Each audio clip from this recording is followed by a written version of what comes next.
Chapter 470. It's already sprouted? Dake's eyes were filled with amazement. I used a little trick. Olga lifted the hem of her skirt and carefully squatted down to observe the small sprout. She was 1.66 meters tall and had a pure and gentle appearance. She had a quiet and virtuous temperament and always had a faint smile on her face, which made people feel close to her. Diesel's seed can absorb people's wandering desires. Standing near it can make one's mind calm. When it grows into a towering tree, it might become a good place for sisters to go for a picnic. Dake nodded slightly and squatted down to observe the new life at close range. The name of the Mother Tree of Desire made it easy for people to associate it with the 7 deadly sins. Its leaves could be used to make a mind notebook, and its branches could be used to make a high-level mind bottle. If the bark was cut and the sap extracted, it could also be used to make a special potion that could make people recall their emotions. In short, it had many uses. Remember, https://m. Vipkanchu. VIP. Unfortunately, its materials were not suitable to be used to make magic elves. The creation of magic elven cards was closely related to one's thoughts and spirit. The various materials of the Mother Tree of Desire carried too many complicated thoughts, which would cause the magic elven cards to turn into a filthy paste during the creation process. Doc reached out and gently touched the sprout. Then, he retracted his hand and softly said, "Since you were able to make it sprout in such a short period of time, you should have some understanding of how to grow it into a tree in 3 months, right?" Olga blinked at him. "That's a secret." "Dake, Sister Olga," Olga smiled. "The Duke will tell you." After looking at Diesel's seed, the 3 of them did not return immediately. Instead, they continued to walk slowly along the path in the garden. Olga began to talk about the different types of flowers and plants in the garden with great familiarity. Dake was not interested in these things before, but it was different now. He gradually realized that there were many treasures hidden in the garden in his backyard. If those treasures were processed, they could become rare materials for making magic potions. When the orange-red sun had completely set, Dake walked out of the garden and came to the pool. The fierce waterfall fell from the mountain wall and into the pool with a roar. It was a majestic sight. When the rare aquatic beasts in the pond sensed that someone was approaching, they all floated to the surface of the water and let out intimate cries. Dake led Aurora to a large rock and sat down. He recalled, "When I'm in a bad mood, I like to sit here. Seeing the waterfall fall from such a high place, it's like throwing all my pent-up frustrations to the ground. It's a very comfortable feeling." Aurora whispered, "You have times when you're in a bad mood?" Doc was a little surprised. "Of course." Aurora stuck out her tongue. In fact, she had always thought that Doc Diamond was a heartless person. From the things he had done in the past, one could tell a thing or two. But now that Dake had recovered his memories of his past life, he was naturally more mature. She turned her attention to the aquatic animals in the pool and suddenly exclaimed, "Isn't that a water dragon lizard?" Dake followed her gaze and saw a huge lizard coming out of the water. Its head was flat like a toad's and its body was covered in dark green scales. Its 4 limbs were spread out to the sides and its feet were webbed. Its tail was long and powerful with fins at the tip. This was the first time he had seen a water dragon lizard in the pool. He couldn't help but ask, "Sister Olga, is this a new one this year?" Ollie smiled and said, "Yes. Its name is Water Treasure. The Duke saved it from the World Annihilation Dragon Cult's laboratory after destroying it." World Annihilation Dragon Cult? Dake was surprised. "This cult's name is a bit strange." Olga said slowly, "It's a cult of lunatics that wants to create a dragon that can destroy the world. They worship the ancient World Annihilation Dragon, Glass." Pfft. Dake covered his mouth to stop himself from laughing. "Why don't you say Godzilla? How about 500 grams of nuclear waste water?" However, the water dragon lizard's existence gave Dake some ideas. Water dragon lizards were a type of aquatic dragon. There were many different types, ranging from low star to high star. The water dragon lizard in the pool wasn't particularly high level. It should be a mid-level one. However, it seemed to be in good condition. Thinking about it, during this period of time in the Duke's mansion, it had grown fat. Meow. All of a sudden, the water dragon lizard let out a meow towards Olga, causing Dark and Aurora to be stunned again. Olga explained, Water Treasure's vocal cords were removed during an experiment and haven't been reconnected yet. That's why it can only meow like this. As she spoke, the small aquatic animals leaped out of the pool and scrambled to climb onto the water dragon lizard's flat and broad back. Some of the aquatic animals jumped up and down while others lay on its back, revealing their white and tender bellies to the sky. It was extremely cute.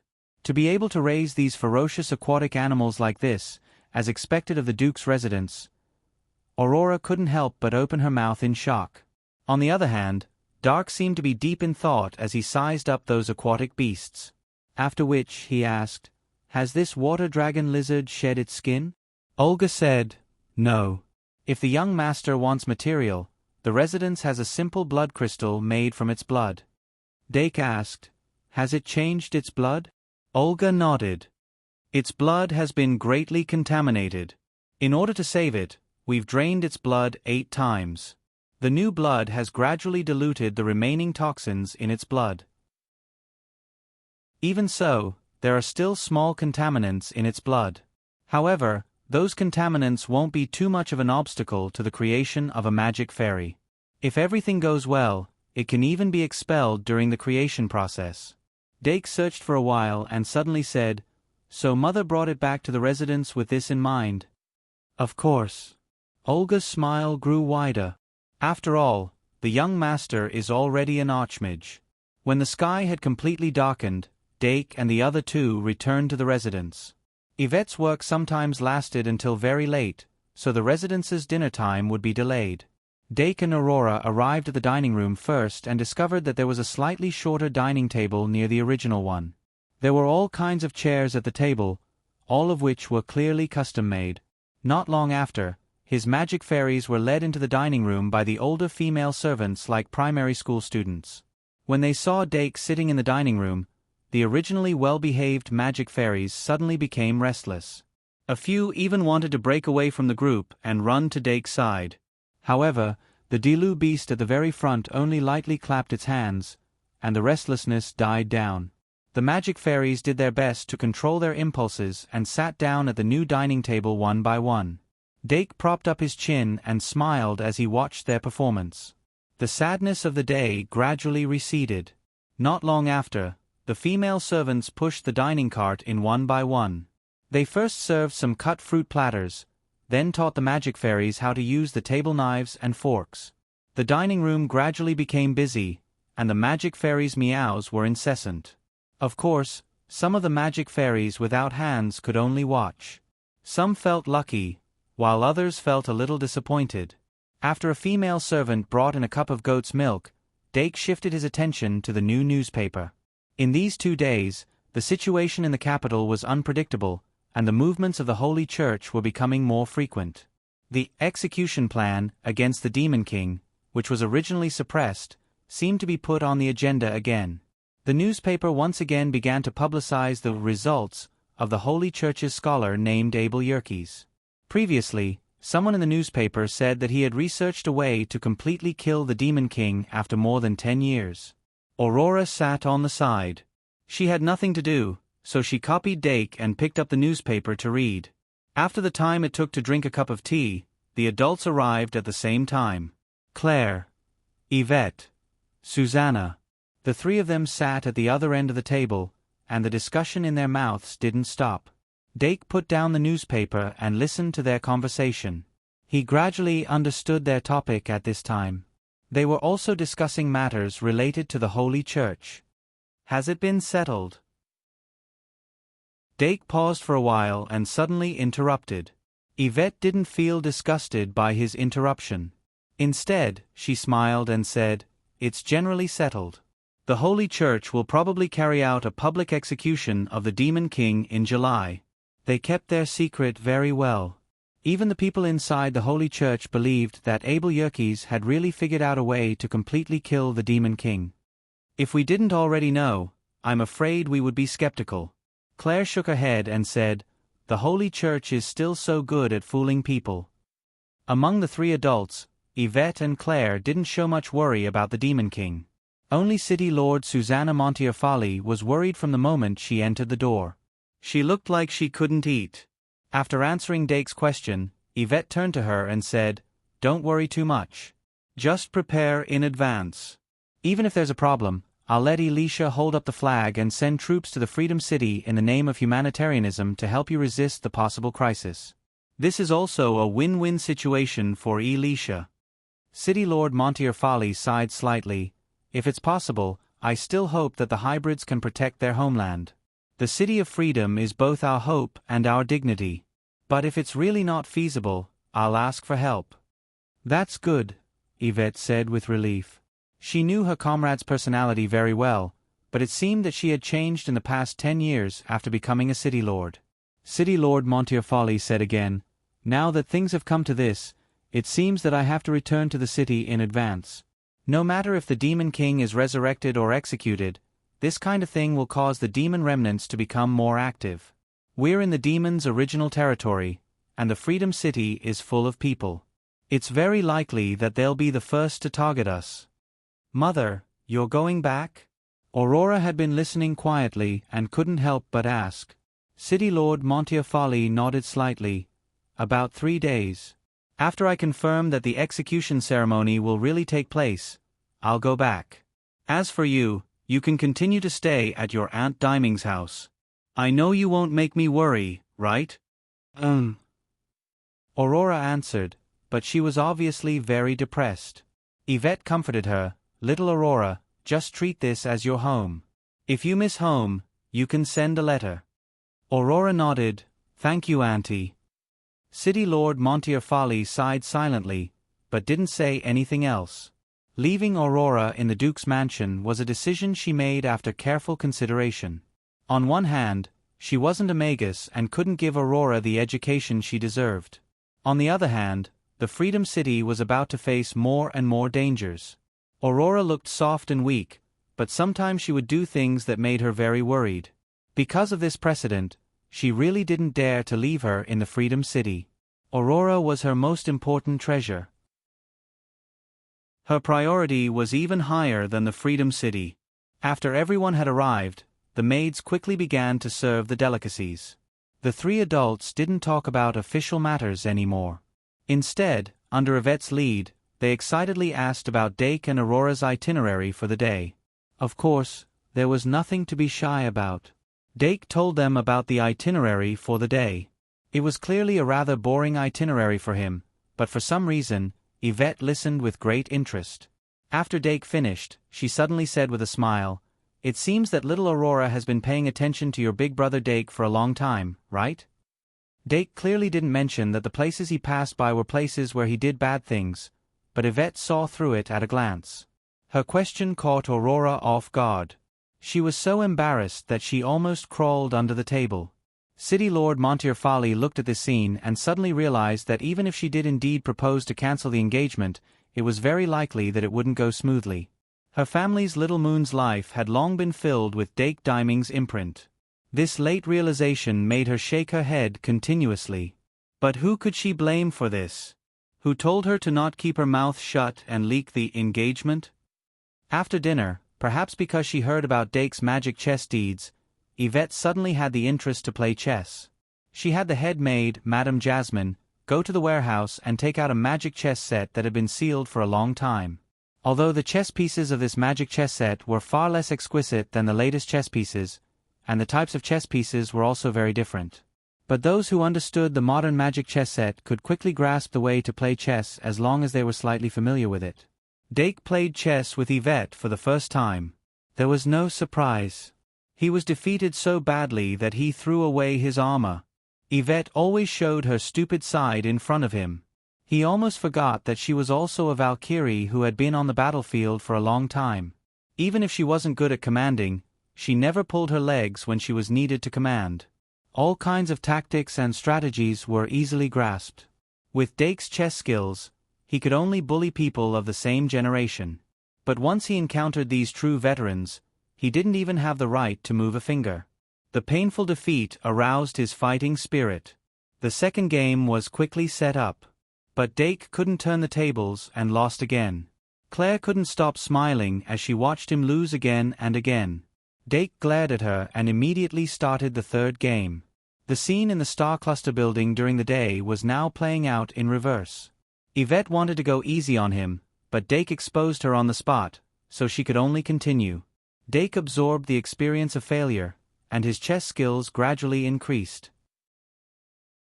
Finally, after more than 10 games, he turned the tables with a stroke of genius and successfully obtained his first Pyrrhic victory. Then, without waiting for Yvette to say, "Next game," he decisively ended the game. "It's already so late? Mom, I'm going to sleep. Good night." He won for a day. After returning to his bedroom, Dake called out the system interface and smiled as he looked at Pride, which had increased a little, and drew 5 points. Among the 7 deadly sins, Pride was indeed the safest. It was easy to increase and easy to control. He just went out for a walk and played chess with others for a while, and it increased easily. Pride, greed, and bliss. He looked at bliss. After returning home for a few days, bliss, which had been drained to only 80 points, had increased to 89 points. Seeing that it would reach the standard line of 90 points, Dake could only shake his head. "It's not that I, Dake Dimming, am not working hard, but there are too many temptations at home. But since greed isn't working, the return of Bliss's Dragon King might be able to alleviate the resource crisis." After seriously reflecting, Dake washed up, put on a face mask, and crawled under his bed to read Journey Around the World for a while before falling asleep. The 4th day back home. June 7th, Thursday. Since he had no schedule today, Dake took out the tutoring resume that he forgot last night and carefully checked it after breakfast. There were a total of 16 tutors who passed the basic screening. 6 of them were males and 10 were females. Since most of the family members were females, Dake was more inclined towards female tutoring. Therefore, he first separated the males and females, then picked up the information of the 6 male candidates and carefully looked through them. With the idea of filtering them out, Dake's gaze became a lot stricter. Even so, he still only filtered out 5 male candidates. Looking at the last male candidate's information, Dake could not help but fall into deep thought. He never would have thought that a sage would apply for the tutoring position. The developer of the Silence card. Silent Sage. Buckner Cyrus. He was an 83-year-old scholar. Even though Cyrus was one of those who kept a low profile in the academic circle of sages, the development of the Silence card still made him famous. However, Cyrus was a classic example of a well-prepared person. He only understood the principles when he was in his 60s. Now that he was out of control, it only took him a few years to become a true sage. A sage, like him, applying for the tutoring position was definitely not for money or connections. He might not even care about the reputation. Did he apply because he knew that he would be teaching a group of magical elves? Dake could not help but think. When Olga posted the recruitment, of course, she did not specify who she would be teaching. She only specified that she would be teaching a group of children with almost zero foundation and stated that they must complete basic education within 3 months. Therefore, after the resume review, there would be an interview, and after the interview, there would be an internship test. Only after passing the internship test would one be officially employed. But when it came to the children in the Duke's mansion, if the circle was well informed, it was actually possible to deduce who the tutors would be. Let's put it aside for now. Since Olga thinks that this old sage can be trusted, I'll consult him later. After all, there were a total of 18 magical elves that needed to be taught.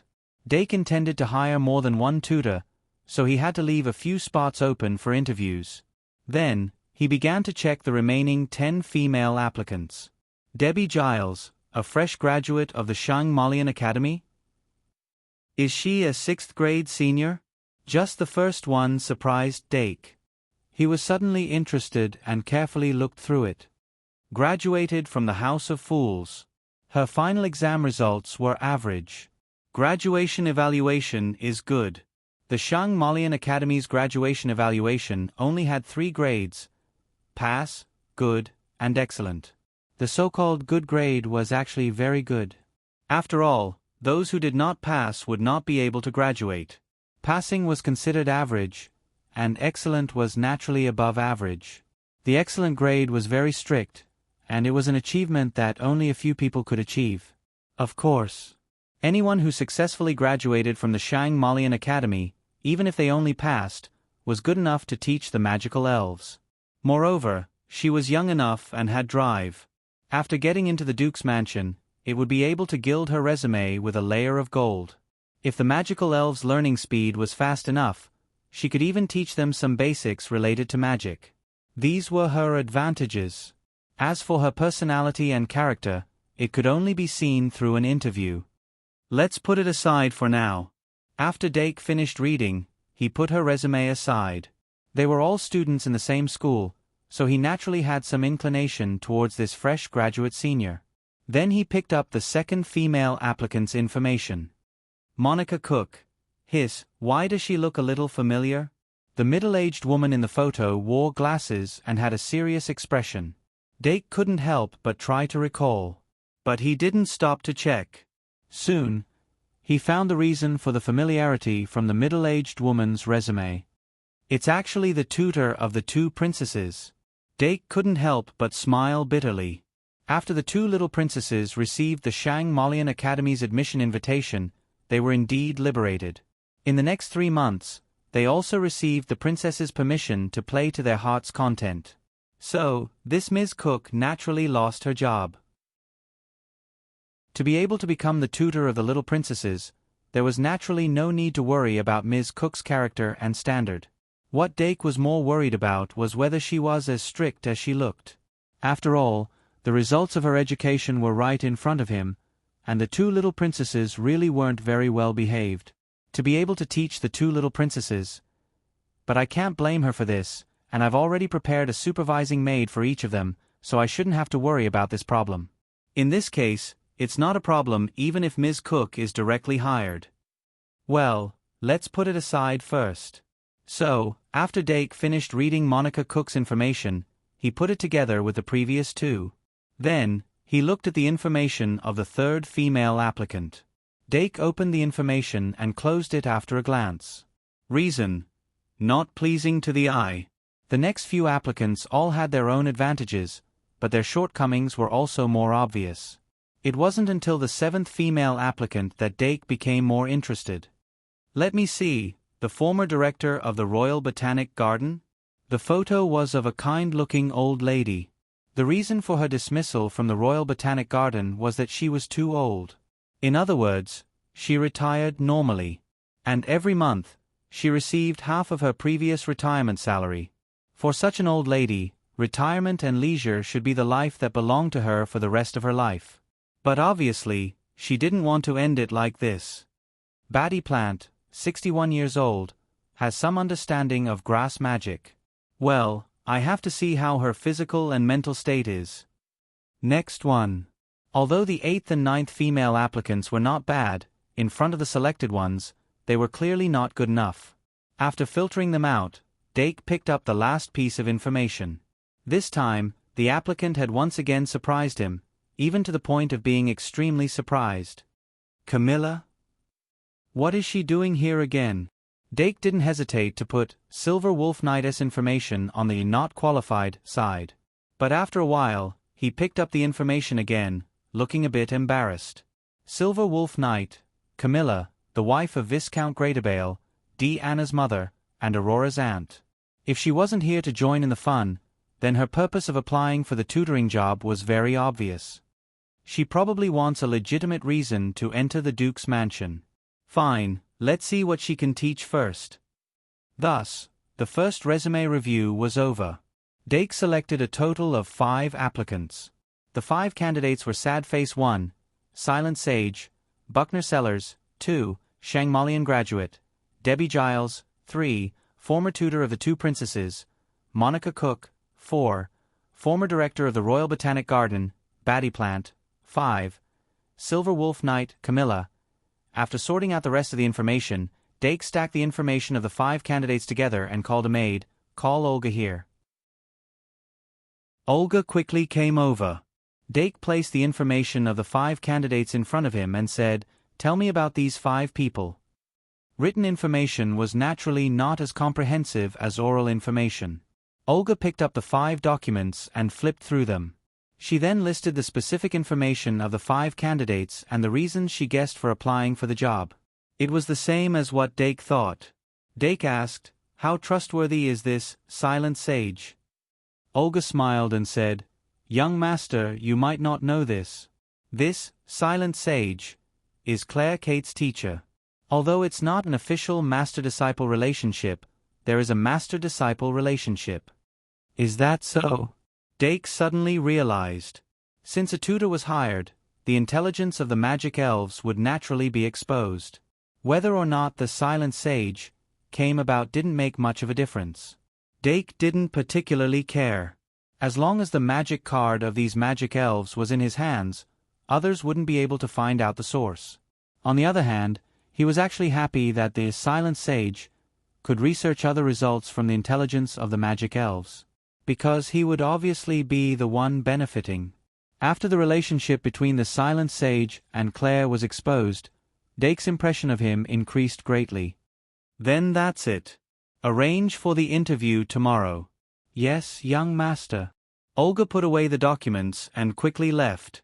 After finalizing the interview candidates, Dake had nothing to do, so he called Aurora and prepared to go to the back of the mountain for a stroll. When Aurora heard that they were going to the back of the mountain, she changed her dress into trousers.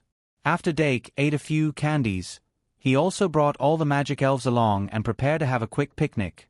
Perhaps because she saw his intention to go to the back of the mountain, Lion, Katrina actually appeared in front of the waterfall pool. Dake looked at the picnic equipment she displayed and reluctantly agreed to go with her. It was the first time the magic elves entered such boundless nature, and they stayed in the house for 2 whole days. Naturally, they were overjoyed and happy. Aurora also rarely stepped into such an environment, so she only felt that it was full of novelty everywhere. There were many monsters outside the City of Freedom, and it was very dangerous. She wasn't allowed to leave the city. But what she didn't know was that the back of the Duke's mansion was also very dangerous. But with Katrina, the force she released was like an animal repellent, scaring away all the monsters that tried to get close.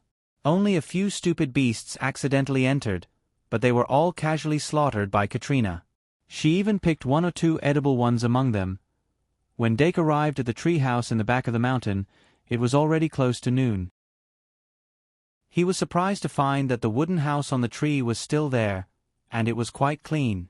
Katrina revealed a rare smile. The old butler buried a treasure under the tree, and said that you can dig it out whenever you don't want this wooden house anymore. Then, she waved at the huge tree that carried the wooden house, and the huge tree that had been motionless suddenly moved. As the leaves rustled, the huge tree extended a branch and patted Katrina's hand like a puppy. Dake was instantly stupefied. He asked, was this tree demonized later, or was it a magic tree from the beginning? Katrina smiled and said, "It was from the beginning, but at that time, it wasn't as obedient as it is now." "Okay, I knew it." Dake shook his head. It wasn't until Aurora asked out of curiosity that he told her about his childhood. Then, they began to roast meat under the tree. Katrina's cooking was surprisingly good, and she brought a lot of spices. Aurora learned from her and could actually eat a lot too. Dake narrowed his eyes with a smile and let Meow Meow do it. Their mouths were full of grease from the picnic. Dake had planned to take a nap in the wooden house, but Katrina immediately told him, "Chris is back. 4-in-1 8,000 plus. Air 84/233. She's in good shape today. There might be more at night, around midnight." Chapter 471. Chris Dimming. She was the head maid of the Scorpio Palace maid squad, and one of the 6 head maids who had been given the name Dimming. "You're back already? I thought it would be a bit later." Dake yawned lazily. His days in the Duke's mansion had been too comfortable, so much so that he couldn't muster up any energy. Thinking about it this way, Yvette's summer tutoring seemed like a good idea. At least it would allow him to maintain the good habit of exercising self-restraint. Otherwise, sloth, gluttony, 20, and so on might skyrocket. Seeing that he was doubtful, Trina reached into her pocket and took out a magic card that emitted a faint golden light. She waved it in front of him and said, "The 12 pieces of the golden holy armor can sense each other. The closer the distance, the clearer the connection. She has already returned to the mansion." "So that's how it is." Dake nodded slightly and said decisively, "Then let's go back." He was also very interested in the forest protector he had encountered in the magic car. Even though the magic elves wanted to continue, they still hurried back. Not long after, the group passed through the back mountain and returned to the backyard of the Duke's mansion. A maid was already waiting by the pond and immediately welcomed them. Dake looked at her and said, "Speak." "Yes, young master." The maid immediately said, "Head maid Chris has returned. The Duke is waiting for you in the mansion." "Understood." Dake nodded at her. After that, he didn't immediately head to the mansion. Instead, he pointed at the magic elves and said to Aurora, "Can you please accompany them for a while?" Aurora nodded obediently and said, "Yes." "That's good." Dake smiled brightly. Then he found the Dream Demon from the magic elves and said, "Dream Demon, come with me." Mimi, the Dream Demon, let out a cheerful cry and immediately flew over. At this moment, the little demon beast didn't want to fall behind and also flew onto Dake's shoulder. Dake patted its paw and didn't say anything. Then, he quickly followed Trina to the mansion. Inside the mansion, Arvette and Claire were chatting leisurely. City Lord Monteafali was also standing beside them. When Dake's figure entered her line of sight, Yvette waved at him and said, "You're back so soon?" Dake nodded. "Where's Chris?" "Come with me." Yvette glanced at the Dream Demon floating around Dake, then led the way into the mansion and left through the back door. After making a few more turns, she casually patted the air, and a door appeared out of thin air. "Let's go." Yalvette pushed open the door and stepped in. Dake knew that there was a basement in the Duke's mansion, but he didn't know how to get in until today. The stairs leading down were clean and flat, and the magic lamps on the walls automatically lit up the underground passage. It didn't give off the eerie feeling that he had imagined. "What's down there?" Dake asked curiously. Yvette's lips curled. "Cold storage." "Cold storage." Dake was shocked. "I thought... You thought it was a dungeon?" Yvette couldn't help but cover her mouth and chuckle. "How could I set up a dungeon in my own home?" Dake said quietly, "That's true." However, City Lord Monteafali also had an awkward expression on her face, so he didn't feel isolated. Anyone who entered here wouldn't think that it was just a cold storage. The deeper they went, the lower the temperature. Because it was summer, Dake even felt a slight chill. He subconsciously moved closer to City Lord Monteafali. Sure enough, it wasn't that cold. When Yvette noticed this, she continued to descend. After walking down the stairs, they finally arrived in front of another door. Yvette pressed her hand on the door and injected magic, and the door slowly opened. In the blink of an eye, a wave of extremely cold air rushed over. However, the hot wind that followed immediately after formed a flowing barrier, blocking the cold air outside. City Lord Monteafali smiled at Dake and let him continue forward. Dake accepted her kindness and stepped through the door. Then, he immediately discovered that there were a large number of magical beasts sealed in ice on both sides of the cold storage like freezers. This was different from the cold storage he had imagined. As he walked forward, more and more magical beasts entered his field of vision. None of them had any injuries on the outside, and their corpses were extremely well preserved. Even Dake couldn't be sure if those were corpses or not. It can't be a gene bank made to ensure species diversity, right? However, just as Dake was thinking this, Yvette said, "I captured them myself." Yvette said slowly, "These magical beasts were all captured by me, and each of them is a commander. They are not dead, but their souls and bodies are all frozen. Unless the ice used to seal them all melts, it is impossible for them to wake up." City Lord Monteafali asked curiously, "What's the point of doing such a troublesome thing?" Yvette shook her head and said, We all know that magical beasts were originally created by the demons after they demonized wild beasts. Now that the demons are almost extinct, although the magical beasts don't show any signs of decreasing on a large scale for the time being, in fact, many magical beast species are already endangered. This is actually very fatal for archmages who need specific magical beast materials to complete their magic refining. That's why I built this cold storage to capture and preserve some of the rare magical beasts that are on the brink of extinction. It won't cause the magic cards that need them to become extinct. It's really a gene bank. While Dake was astonished, he couldn't help but feel in awe of Yvette's foresight. As magic technology became more advanced, the power of archmages would become stronger. The originally ferocious and terrifying magical beasts would gradually become a vulnerable group and become targets for slaughter. In the current era where magic technology was exploding, it was completely impossible to expect the archmages to have the concept of sustainable development. In fact, these signs had already begun to appear. Some materials that weren't rare in the past were now priceless and couldn't be bought at all. It was only in the Shang Malian, which had a special underground city, that almost all the materials could be bought. The underground cities in the outside world didn't have the Shang Malian refresh mechanism. They walked along the corridor. After walking for a while, Yvet slowed down. Dake also saw Chris standing in front of the road. After Chris came back from a long trip, there wasn't a trace of fatigue on her face. It was as if it was a piece of cake for her. Her petite body, which didn't match her age, silently emitted a huge force that radiated outward like a spider web. It wasn't until a few people arrived that she instantly restrained herself. Suddenly, her entire sense of existence suddenly disappeared, as if she had disappeared without a trace. "Chris, where is he?" Yvette broke the silence. Chris didn't move.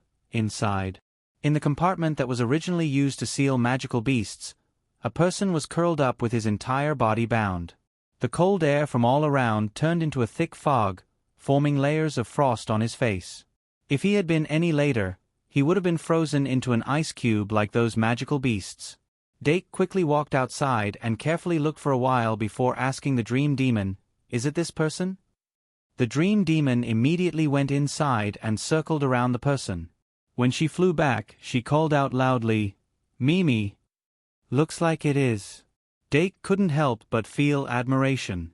In a situation where there was so little information, Chris was actually able to accurately capture a powerful magus in such a short time. It was truly awe-inspiring. However, Yvette and Chris seemed to be used to it. Yvette only praised, "Well done, tell us about this person's background." Chris opened her mouth and said, "It's the Church of Knowledge." "Church of Knowledge?" Yvette couldn't help but frown. "That's not an evil sect, right?" Chris nodded slightly. Seeing this, Dake couldn't help but wonder, wait, what kind of sect is the Church of Knowledge? Claire continued, "It's a sect that deifies knowledge, and purely believes in knowledge. They started about 3 years ago, and their core members are all relatively experienced magi. There are also magi among them. In the past 3 years, they haven't shown any signs of harm. They even set up schools in remote villages to teach the poor children the corresponding basic knowledge for free. Thus, even the Holy Church can't classify them as heretics. So it's a sect like that." Dake couldn't help but frown, instinctively sensing how difficult this sect was to deal with. Claire made a 4 sign in front of her chest and said, "This is their prayer sign. Because it's similar to the strokes of a cross, it's harder to recognize." Dake remembered this feature and then wondered, how did Chris find him? Chris turned to look at him and said, "I first went to Grey Mist Forest as you said and found that forest ranger." "But he didn't know anything, so?" Dake asked curiously, "So?" Chris couldn't help but smile. "So, I knocked him out." "Dake." Chris pointed at her chest and said, "My Scorpio armor can shoot poisonous needles. One of the needles can control a person's mind. After he fainted, he lost the ability to resist. I used the needle to stab his temple and temporarily turned him into a puppet, making him spill everything." Doc couldn't help but feel a chill as he listened to Chris's tireless explanation. After the forest ranger was controlled by the needle, He told her everything that happened in the past few days, no matter how big or small. Using this as a basis, Chris tallied up all the suspicious points and analyzed them in detail. In the end, she filtered out a total of 13 suspicious people. After that, she led the Scorpio Palace maid squad to spread out and search for traces of the 13 suspicious people. Finally, after many rounds of screening, she narrowed down the suspects to only one. Then, Chris directly made her move. She didn't wait until nightfall. In fact, she didn't even wait until noon when the sun was shining brightly. She directly drilled out of that person's shadow and stabbed the needle into the back of his neck at a speed that he couldn't react to at all. The poison that erupted in an instant made that person unable to even realize that it was happening next to him. He instantly went limp and fell to the ground. Then, another maid put on a binding cloth used to confine magic power on him. Chris once again used the terrifying poison needle that could control a person's mind, making that person blurt out all his thoughts. The entire technique was actually not that complicated. But the terrifying part was the Scorpio Palace maid's ability to move and Chris's poison needle. In front of that kind of poison needle, if the corresponding protective measures were not set up beforehand, there would be no secrets to speak of. This was completely different from the methods of torture. It was another kind of terror. But thinking about it carefully, since this was the unique killing move of the Scorpio Saint Armor, one of the 12 gold Saint Armors, it was normal. If it didn't have this level of killing move, it wouldn't be worthy of the name Gold Saint Armor. After Dake accepted this reality, he asked again, if that's the case, there shouldn't be a need for further interrogation. So what's the purpose of his actions? But when he asked, he suddenly noticed a strange flash in Chris's eyes. This gave him a bad premonition. Chris immediately said, this person's name is Ignaz Cooper. He's a magus, but he's not from the academy. He's been in the Church of Knowledge for 6 years. He's one of the original members of this church. Wait, Dake interrupted.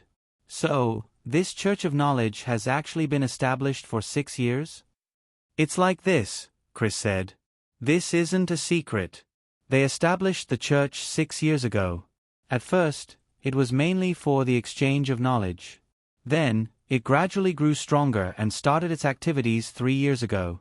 In the Church of Knowledge, there's no leader.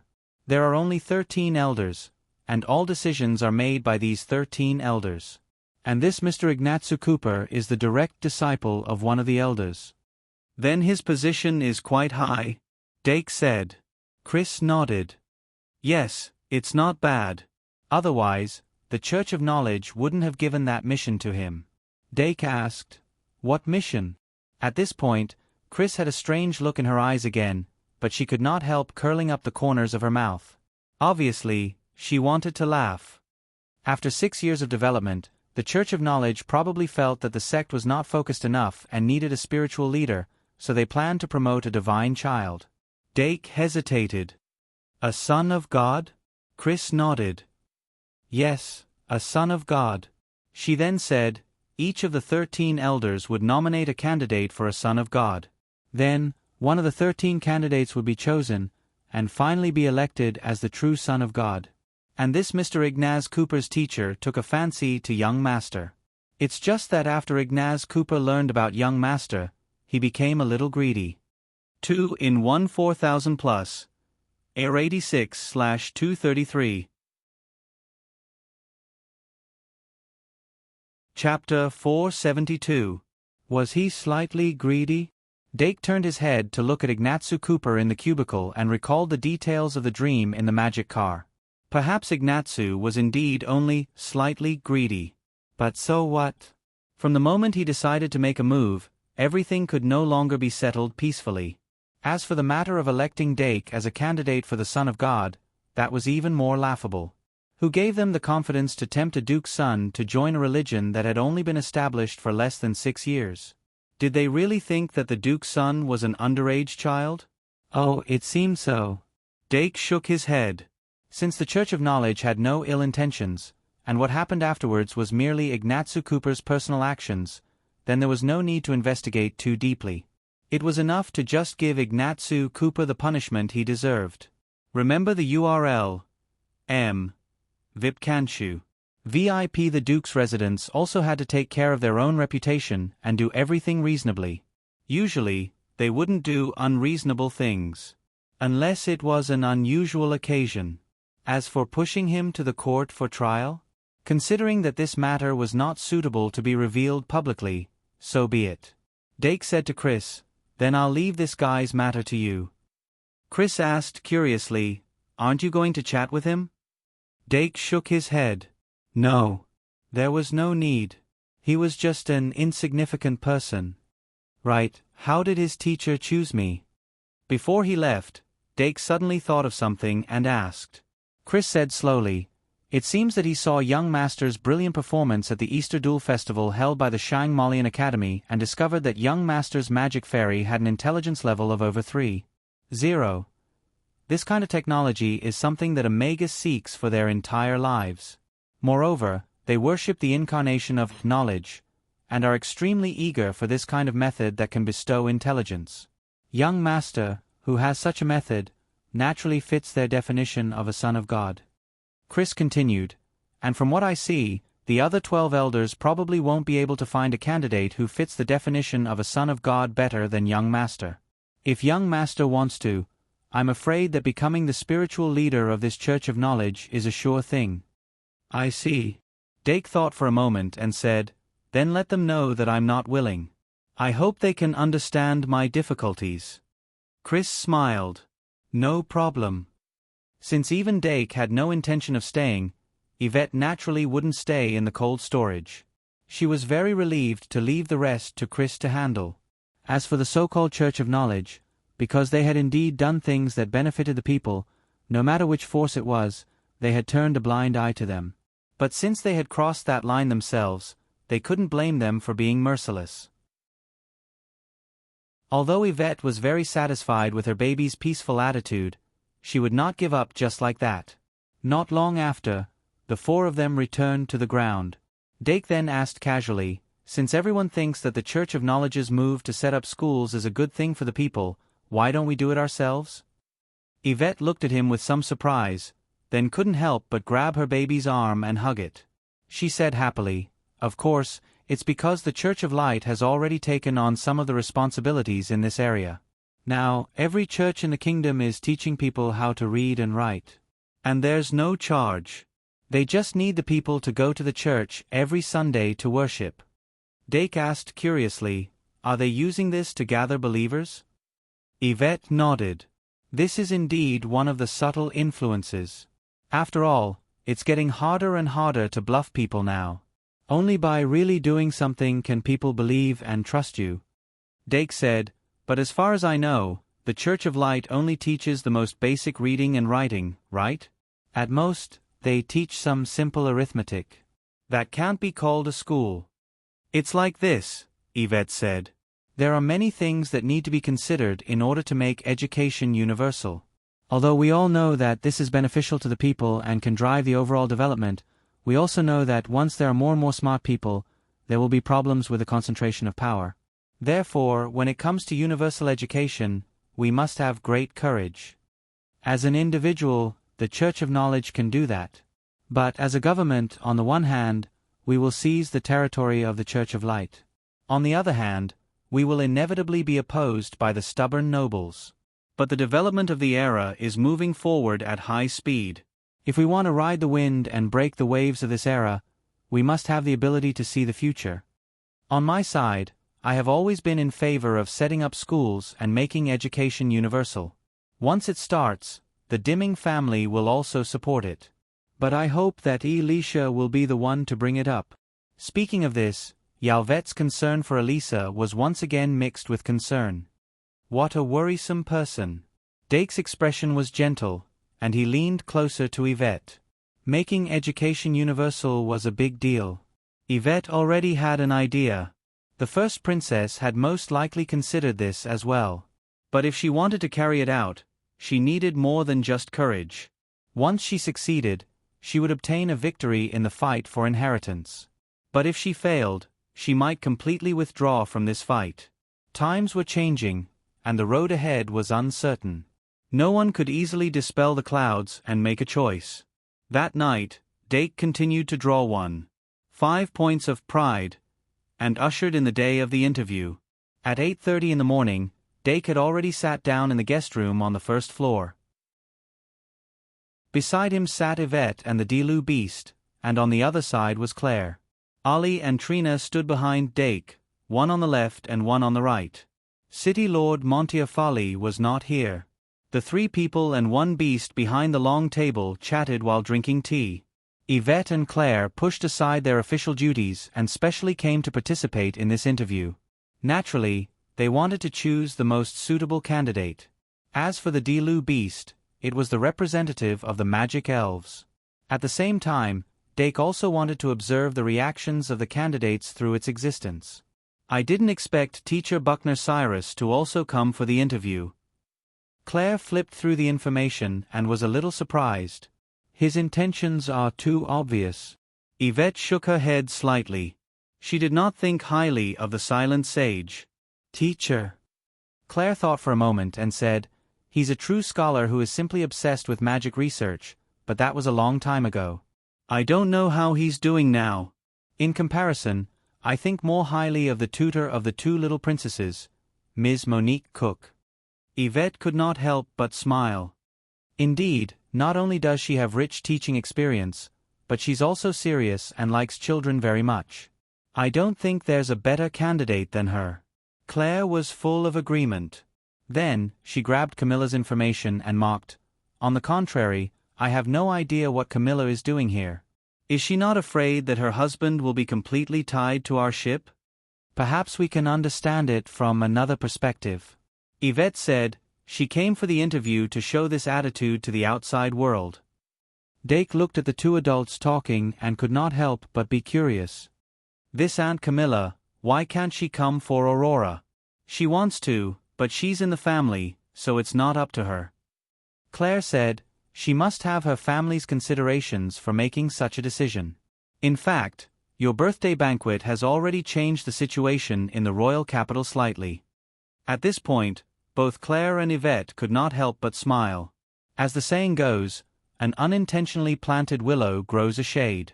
As the information about the people at Dake's birthday banquet leaked out, especially when the Great Bear family and Flotty family still attended the private tea party at the Duke's mansion after the banquet, some of the initial guesses were confirmed.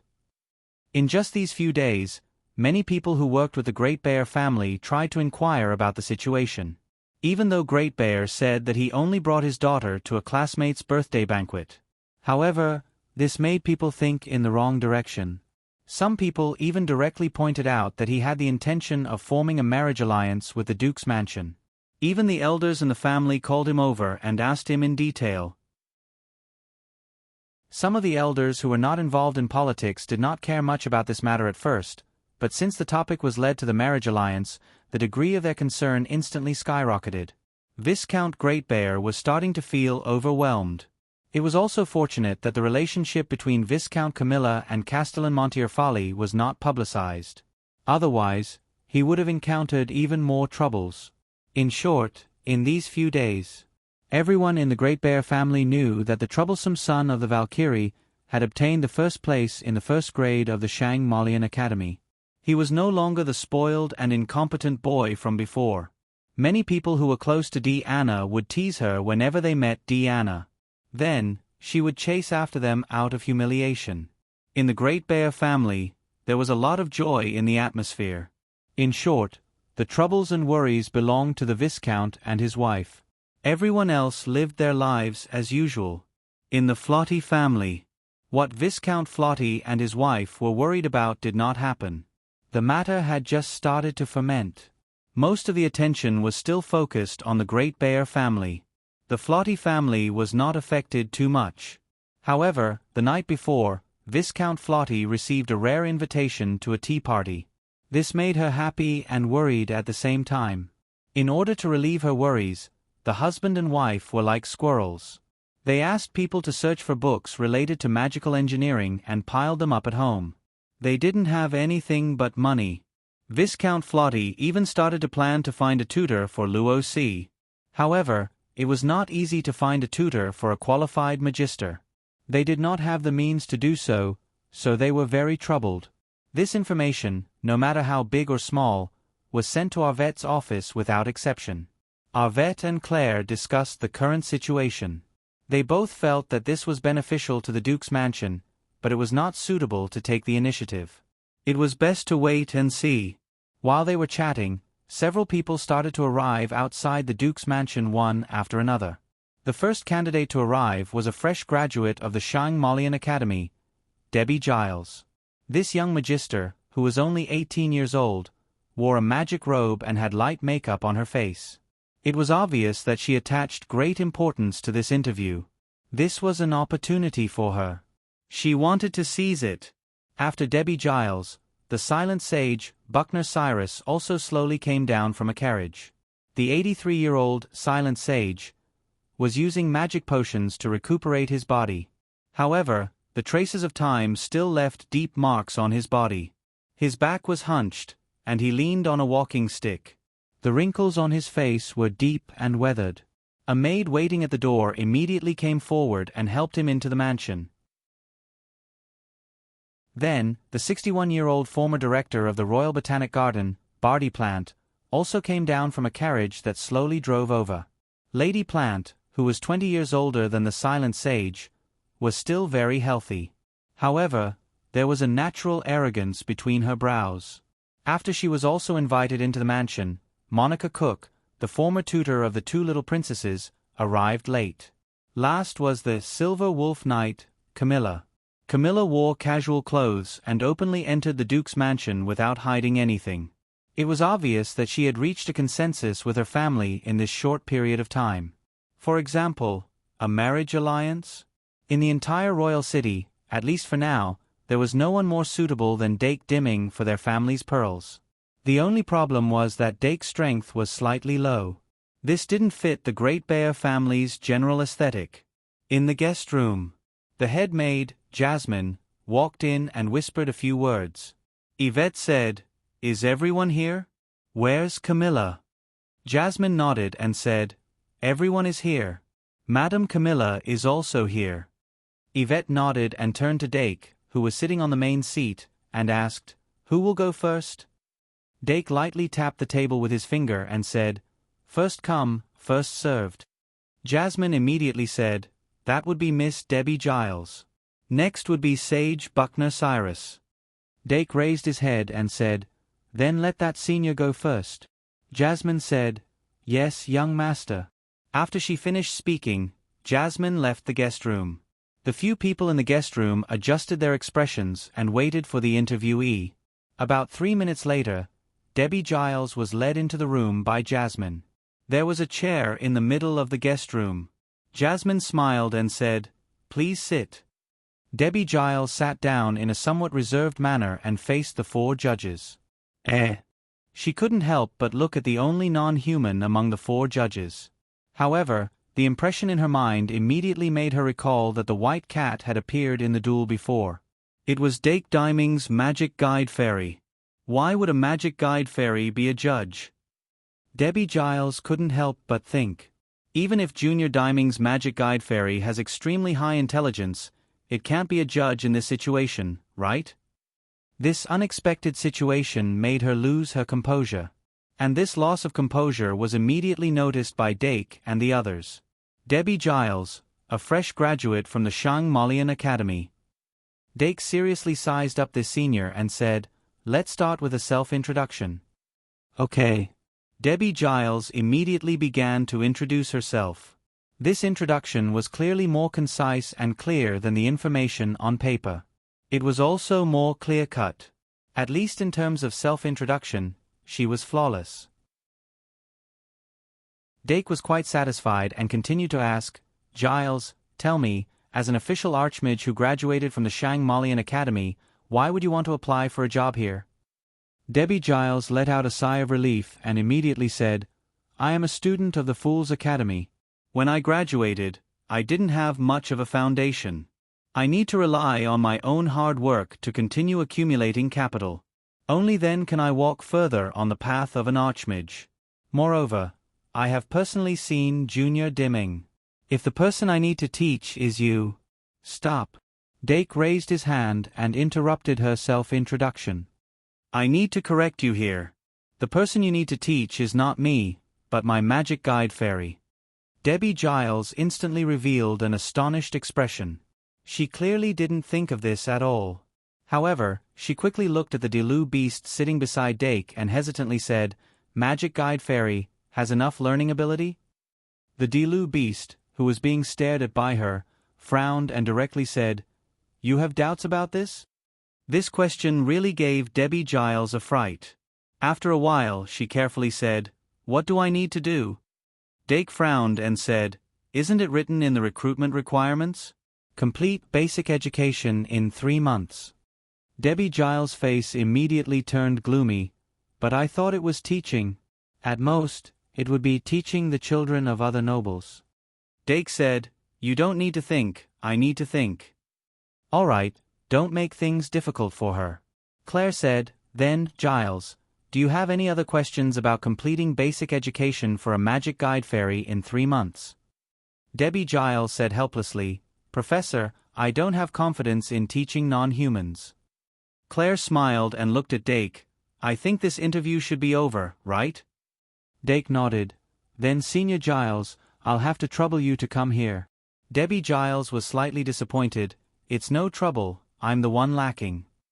Dake looked at her seriously and suddenly said, If Senior is still interested, Flottie's family seems to be lacking a tutor, you can give it a try. Flottie's family? Debbie Giles thought carefully and looked up. I'll take a look, thank you. Dake nodded. Then we'll meet again if fate wills it. After Debbie Giles left, Dake sighed slightly. It's a pity, I wanted her to teach some magic guide basics in the academy. Yvette said gently, Not everyone can accept being a magic guide fairy teacher, and she also just graduated, she probably doesn't have much confidence in her teaching skills. There's no other way. Dake drank tea and said, Then next. The second interviewee. Silent Sage, Buckner Cyrus walked into the reception room with the help of a maid. After he sat down, he looked up at the judging panel and was surprised. Carter, you're here too? Yes. Teacher Cyrus.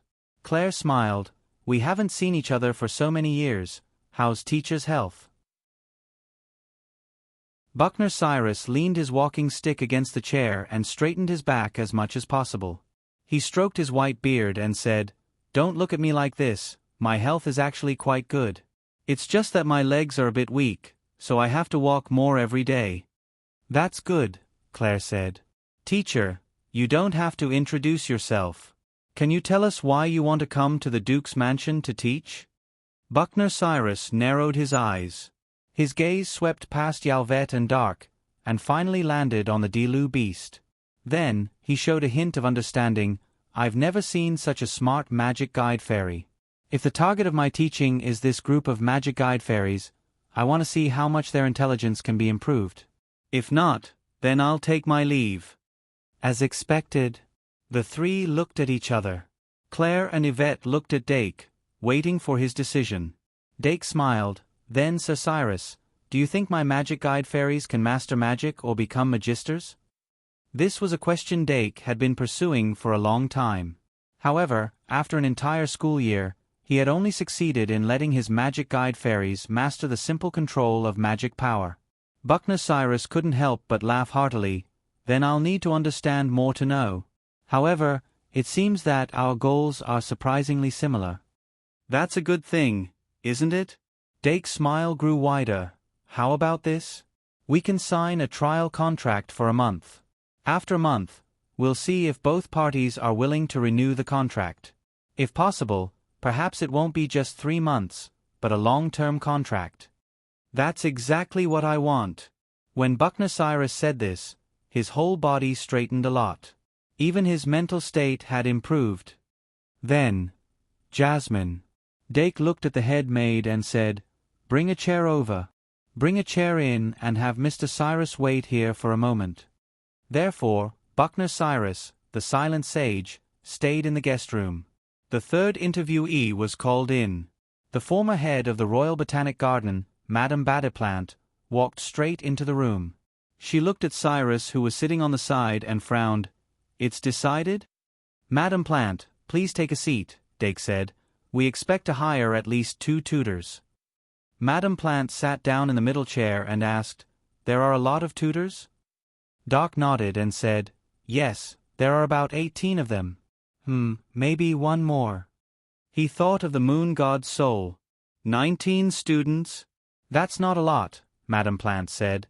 "Then you're not the one who needs to be tutored. Can you tell me who it is?" "It's me, Madame Plant," the Diru beast said calmly. Madame Plant's eyebrows shot up. Of course, she had noticed this magic guide fairy from the beginning, but she didn't think too much about it. However, she wasn't as confused as Debbie Giles. "You need me to tutor a magic guide fairy? I have experience in teaching plants. This magic guide fairy can actually speak. Then it should have enough learning ability, right? As expected, the longer you live, the more interesting things you see. If you have a grass-type magic guide fairy, I can try teaching them magic. What do you think? We have a grass-type one, and it has a grass-type nemesis." Dake face-bombed. Although Madame Plant was old, she had a good aura and was very receptive to magic guide fairies. But what was with teaching plants? Were all the plants in the Royal Botanic Garden sentient? Dake thought for a moment and suddenly thought of something. "Madame Plant, how much do you know about catgrass?" "Catgrass? Is it a new type of plant?" Madame Plant asked, puzzled. Dake couldn't help but feel a bit regretful, but he still said, "It's a mimicry plant with complete animal characteristics. If Madame Plant is interested, I can take you to take a look." Madame Plant thought for a moment and asked, "So, I passed the interview?" Dake shook his head. "Not yet. Can I ask why you want to apply for a tutoring position?" Madame Plant said very straightforwardly, "I'm retired and looking for something to do. At my age, if I don't exercise my muscles and bones often, they will rust." "No problem." Dake nodded. He could accept this reason. "Then, what subjects can you teach?" Madame Plant said confidently, "I have no problem with basic literacy and arithmetic. Also, I can try teaching the basics of magic." "That person sitting over there is a magus, right? My specialization doesn't overlap with his." "Teaching the basics of magic?" Dake nodded slightly. If possible, he was interested and might be able to listen. Thus, he quickly made a decision.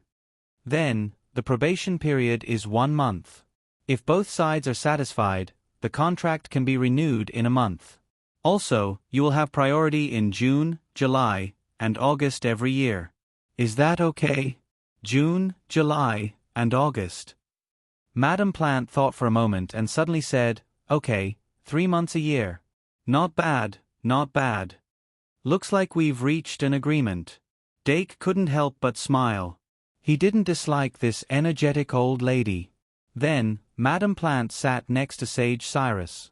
The 2 old people chatted for a while before the 4th interviewee was called in. It was the former tutor of the 2 little princesses, Madame Monica Cook. When Madame Cook saw Madame Plant and Sir Cyrus, she also showed a puzzled expression. However, she didn't ask directly like Madame Plant. Instead, she sat in the middle according to the procedure and waited for the interview to begin. Without a doubt, her professionalism was the highest among all the interviewees so far. Just this performance alone was enough to make Dark have a good impression of him. He didn't let Madame Cook introduce herself. Instead, he directly asked her why she was applying for a job. Madame Cook said helplessly, "The 2 princesses have grown up. I don't think there's anything I can teach them, so I resigned. After all, I'm not a magus. After resigning, I naturally need to find another job. Someone recommended the Duke's mansion to me, so I came to give it a try." "A very good reason." Dake nodded. "Then, what are the subjects that you can teach?" Madame Cook began to list the subjects that she was good at one by one. That was really all-encompassing, from calligraphy, arithmetic, geography, to history, music, tea ceremony. Apart from magic, magic conduction, and combat-related content, she could teach him everything.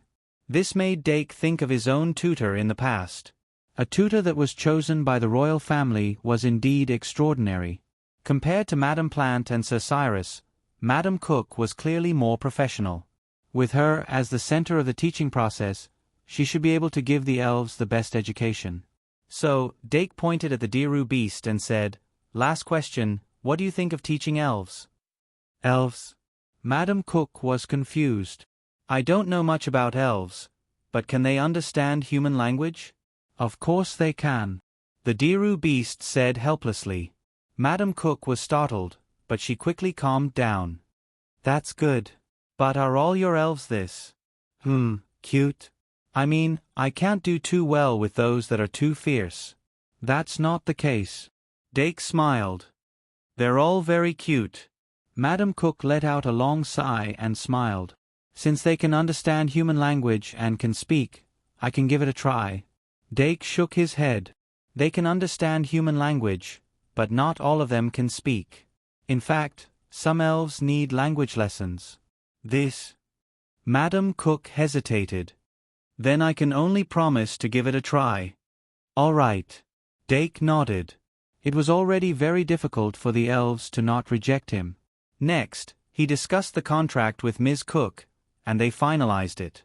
Only one left. Dake let out a sigh of relief. Among the 5 candidates, except for that senior, they were all very reliable. In fact, he was quite surprised. That senior was a bit lacking in acceptance and lacked confidence. This was not rare in the House of Fools. It was a pity. As for the other 3 candidates, they were all very good. He even felt like he had found a treasure. Then, in the end, as long as we deal with Madame Camilla, today's interview will be over. Dake, Yvette, and Claire looked at each other and smiled. It seemed that their thoughts were very similar. If Camilla came for Aurora, Dake would agree to her application. But if it was for political reasons, Dake didn't want the elves to be too involved in politics. So, next they needed to have a good interview. 4-in-1 8000 plus. Or 86/233. Continue tonight. Please vote. Chapter 473. In the waiting room 2 rooms away, Camilla was bored to death as she flipped through the newspaper. She had signed up as soon as the Duke's mansion sent out the recruitment notice. At that time, things had not started to get out of hand. Her thoughts were very simple. Just as Dake had guessed, she wanted to have a legitimate reason to enter the Duke's mansion. However, as things got out of hand, this reason became untenable. Regardless of whether she was a tutor or not, she would still be criticized. It was better to just ignore it and do whatever she wanted. Silver Wolf Knight. Camilla had never been a person who followed the rules.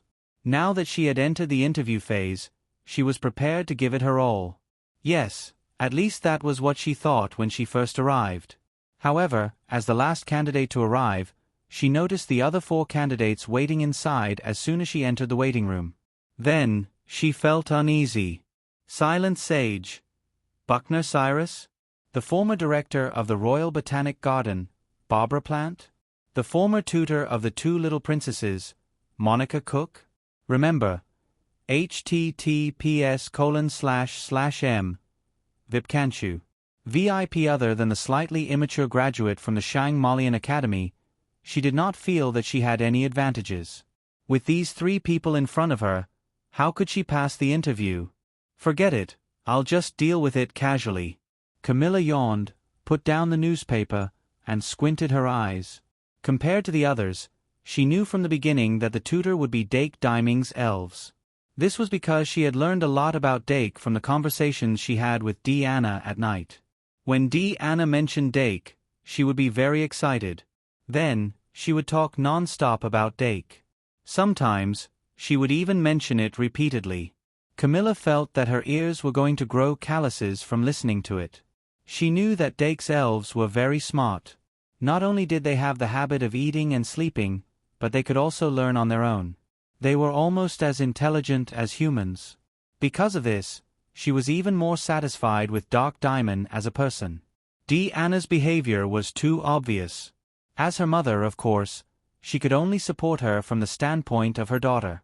As a result, the Great Bear family was really considering the marriage alliance. Of course, it was still under consideration. After all, Deanna and Dake were still young. Nowadays, the legal age for marriage had been raised to 16 years old for both men and women. In 2 years, it was very likely that the age for men would be raised to 18 years old. As the nobles who made the law, they naturally had to set an example and not violate the marriage law. However, not getting married didn't mean that they couldn't get engaged first.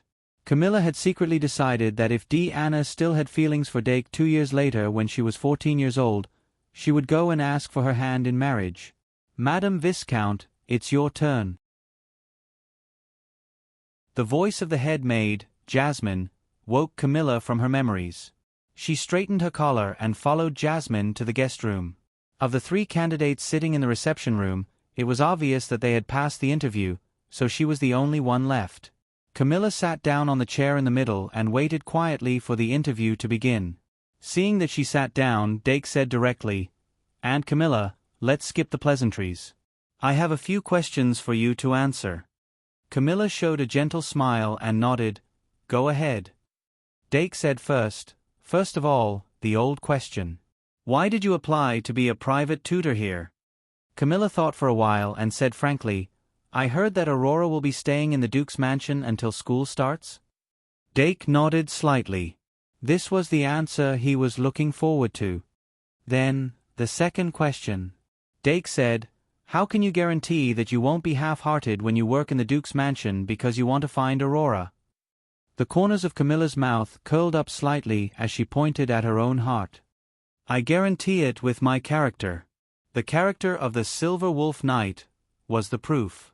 Dake blinked and couldn't help but sigh. Of course, he couldn't openly doubt the character of Deanna's mother here, so he could only push on to the third question. In fact, this question was the most important one. Whether or not Camilla could pass the interview depended on this question. He asked, "The third question, what advantages do you think you have in teaching compared to the 3 who have already passed the interview?" Camilla's expression froze as she looked at the 3 private tutors. The 3 private tutors nodded slightly at her and smiled kindly. She couldn't help but hold her forehead and say, "Do your magic guide fairies need physical training?" "Okay, that's not possible." "Then, are they interested in fist techniques?" "Fist techniques?" Dake couldn't help but be interested. Camilla nodded and said, "With the Valkyrie here, I won't embarrass myself with my swordsmanship. But in terms of hand techniques, I might not be worse than her." In the face of her confidence, Yalvet only smiled slightly. Dake's eyes lit up. "Speaking of which, I did miss out on sports. Moral, intellectual, physical, aesthetic, and labor, of course, they have to be well-rounded." Having intelligence was the biggest advantage of his magic guide fairies, but sometimes it could become a disadvantage. It depended on the magic guide fairy's willpower and reaction. And practicing martial arts could indeed train willpower. Moreover, it could also maximize the magic elf's advantage. After all, who could block a magic elf that knew fist techniques? Originally, the battle between magic guide fairies was mostly a clash of pure strength. Once they mastered the technique to turn the situation around, it wasn't impossible for the weak to defeat the strong. The remaining problem was that there were actually many people in the Duke's mansion who had this kind of technique. In other words, they didn't need Camilla to teach them. Dake couldn't help but turn to Yvette to ask for her opinion. After seeing Yvette nod slightly, he said, "Actually, it doesn't have to be limited to fist techniques. There are many things that can be taught in 3 months. If Aunt Camilla thinks it's okay, I hope to teach according to the fairy's aptitude and customize a set of combat techniques according to their characteristics." Of course. A smile appeared on Camilla's face. She knew that her interview was a success. After that, not only could she come to see her precious niece every day, she could also bring Deanna with her. That was killing 2 birds with 1 stone. After the relevant matters were discussed and the 4 tutors left their contact details and addresses, Dake invited them. "Since the 4 tutors have passed the interview, why don't we have lunch together in the Duke's mansion?" Without waiting for them to refuse, Dake said, "After lunch, I hope to have a preliminary understanding of the teaching methods of the 4 tutors. We'll each have an experimental class this afternoon." Since he said so, the 4 tutors naturally wouldn't refuse. Thus, the group of people had lunch together in the Duke's mansion. Fortunately, Castellan Susanna Montilfilli had something to do today and didn't ruin the atmosphere. Aurora's arrival made Camilla very happy. The other 3 tutors looked at the magic guide fairies eating around the table with different expressions. The silent sage, Buckner Cyrus's eyes lit up and looked like he couldn't wait to pounce on them. On the other hand, the former director of the Royal Botanical Garden, Barty Plant, looked at the garbage slime-drinking soup on the table and was a little tempted. Among Dake's magic guide fairies, only this garbage slime was grass-type and firmly attracted her attention. On the other hand, Ms. Monica Cook was stunned by the young green-eyed dragon. She really wanted to question Dake. Didn't he say that they were all little cuties? Why was there a dragon? Of course, if she really asked, Dake would let the young green-eyed dragon show its belly. Presumably, after that, Ms. Cook would not find it frightening.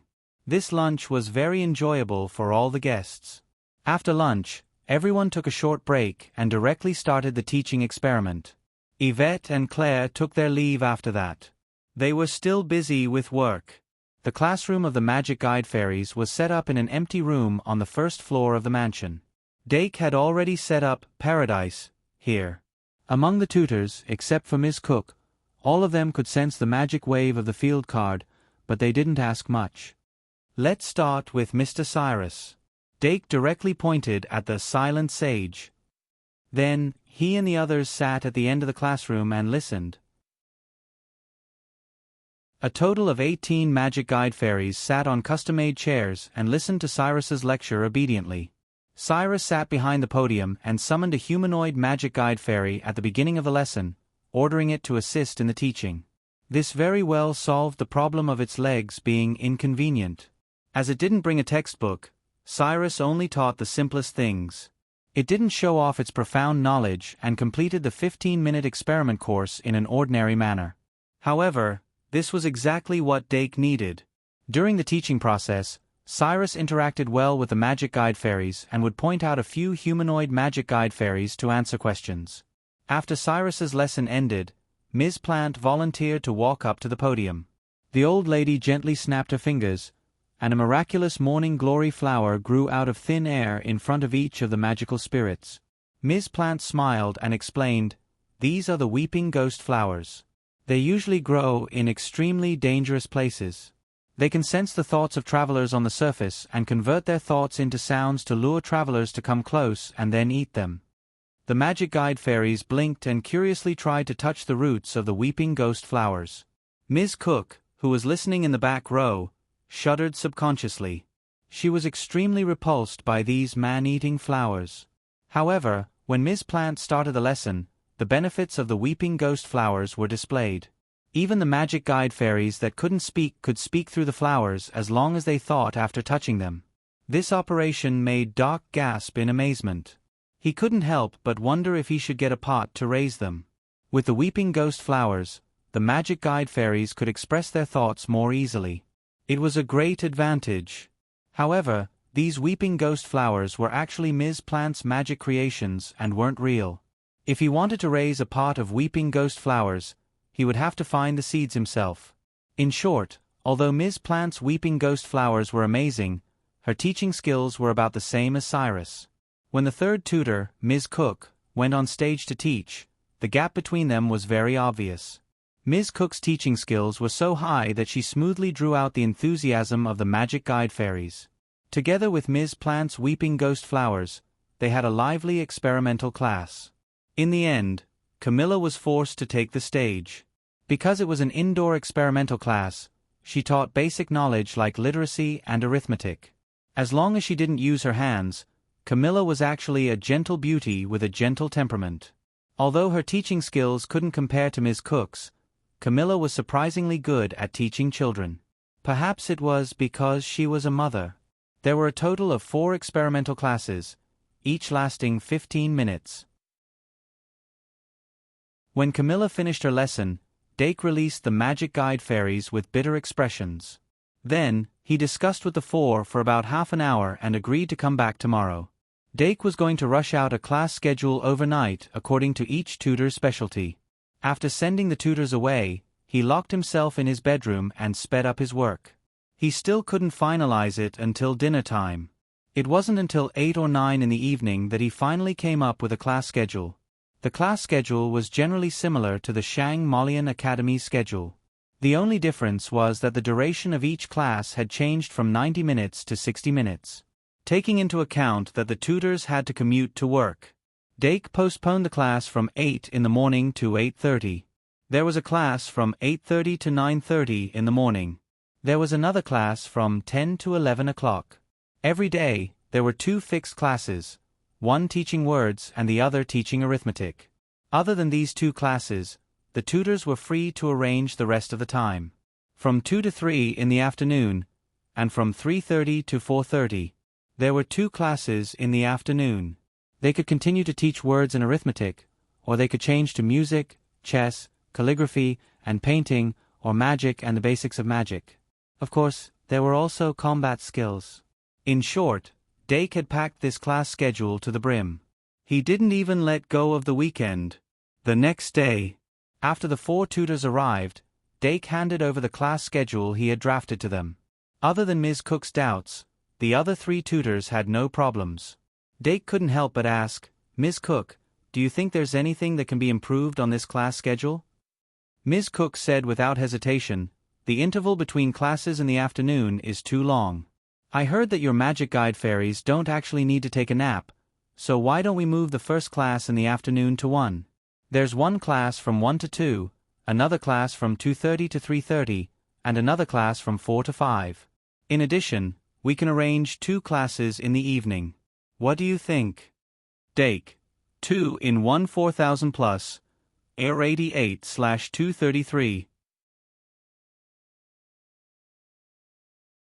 Chapter 474. In the end, Dake did not follow Madam Cook's suggestion to change the class schedule. After careful discussion, he built a system with Madam Cook as the main tutor and the other 3 tutors as support according to the subjects that the 4 tutors were good at. After that, the magic elves were divided into 4 groups, with 4 tutors in charge. Among them, the vampire's daughter and the phoenix girl were listed as the focus of attention, and Madam Cook was solely responsible for them. The Hawkman and the Lion Beast were the fighting-type magic elves, and Camilla was responsible for them. The Trash Slime was the only grass type, and Madam Plant was responsible for it. As such, the 4 groups were as follows: Frowny Face Cook Group, Vampire's Daughter, Phoenix Girl, Chocho Sea Lion, Dream Demon, Plant Group, Trash Slime, Variety Monster, Kettle Kettle, Milk and Cyrus Group, Secretary Magician, Ibu, Fairy Ibu, Little Devil, Green-Eyed Dragon, Camilla Group, Hawkman, Lion Beast, Scabbard, Dilute Beast, Meow Meow Website, https://m, Vipkanchu. VIP. After all the arrangements for the subjects were settled, the 4 tutors left one after another. It was already close to dinner time. Dake gathered the magic elves and had them copy the class schedule. Although most of the magic elves frowned when they were copying the class schedule, they did not protest. Dake pretended not to see. 4 hours of class time a day was not a lot, and they still had plenty of time. Well, to do homework. At dinner time, Yvette asked Dake about the tutor arrangements, and Dake explained the specific matters one by one. The advantage of having 4 tutors was that they could implement a certain degree of rotation, and they could teach one-on-one, so that the students could grasp the basic knowledge faster and better. Yvette was quite satisfied with his arrangement and said, "Today is Saturday, and tomorrow is Sunday. Are you going to start teaching on Monday?" Dake nodded and said, "Yes." Yvette thought for a moment and said, "My suggestion is to increase the weekend. After all, too much is as bad as too little. Also, starting from next Monday, your classes will start. You may need them every weekend after that." Dake frowned. "What do I need to do?" Yvette said solemnly, "Become stronger." Before this year, Yvette had never made any requests of Dake. Even if Dake gave up on practicing the sword because he couldn't bear the hardships, she would let him be. She didn't need her baby to become outstanding. She only hoped that he could live a carefree life. However, the appearance of the Lion Beast and the Dilu Beast, especially the Dilu Beast, made her vigilant. If Dake were to embark on the path of a hero, because of her magical fairy, a path that seemed to be cursed by fate, even she couldn't guarantee that she would be able to protect him at all times. As early as the Easter Duel Festival, our vet had already started making preparations in all aspects. However, she could eliminate external influences for Dake. The internal problems could only be handled by Dake himself. In her mind, she only wanted to become stronger. She wanted to become stronger than brave Brett who had died, stronger than her, the Valkyrie, and even stronger than the saint who had passed down the bloodline of the brave. Only then could he break away from all fate and sleep peacefully without any worries. She couldn't imagine what she would become if she lost Dake one day. Fortunately, the rapid development of magical engineering had already revealed a path to infinite possibilities. This era was no longer an era where humans were at the mercy of others. Even if the gods descended, they could no longer treat humans as livestock. In order not to lose him, Yvette had already prepared herself to harden her heart. Even if Dake rejected her again, she would still force herself to do it. However, what made her feel gratified was that Dake had indeed become sensible. After dinner, the mother and son went for a stroll in the backyard while holding hands. They talked for a while beside Diesel's seed. They sat on the lawn and looked up at the stars in the night sky. Their moods gradually calmed as they listened to the frolicking sounds of the aquatic beasts not far away. The atmosphere continued until Yvette snickered and asked Dake how he felt about Deanna and Luosi. It was very comfortable. After the stroll, the two of them returned to their rooms. After Dake drew the great sins for the day, he asked Olga to bring some tea and snacks. Then, he sat in a circle with the magical engineering elves and had a simple chat. Since returning home, Dake summoned the moon goddess soul for the first time. Without transforming into armament, the moon goddess soul was like a mechanical girl. Other than her body being made of metal, she was no different from an ordinary human. Moreover, she also had enough mana recovery ability to support normal activities. This meant that she could be like the Phoenix Maiden and didn't have to worry about running out of mana. In fact, the moon goddess soul wasn't a magical engineering elf. If one had to describe it, her current form should be similar to a self-aware armor. Similar types of magical beasts were not uncommon in the dungeon. I thought you had forgotten about me. After the moon god's soul materialized, it complained in an aggrieved manner. Dake smiled awkwardly and looked away. He couldn't tell her that he had forgotten about her, could he? The moon goddess soul didn't have any fighting ability. Her path of growth had been sealed. Only by absorbing more divinity from the root could she complete her transformation. Before absorbing enough divinity from the root, she wouldn't even have the ability to cast spells. She was destined to never become a magus or a magus. As a result, Doc rarely thought about her when he was planning for the elves' studies. If you want to attend classes, Dake thought for a moment and said, I can let you join the study group as a magical engineering elf. Classes? Can you help me become a moon goddess? The moon goddess soul asked in surprise. Dake was silent for a moment and said, No. The moon goddess soul immediately said, Then I won't go. However, Dake changed his mind, But I want you to attend classes now. The moon goddess soul said, Eh? How can you do that? Dake shook his head. You have to attend classes. Then he thought for a moment and said, From now on, you can treat yourself as a magical engineering elf. The name of your card is Moon Maiden. It's the same type of magical engineering elf card as Phoenix Maiden. Do you understand? The moon goddess soul complained, Who's the Phoenix Maiden? It's me. The Phoenix Maiden's voice was abnormally cold. It was a great contrast to her flame-like appearance.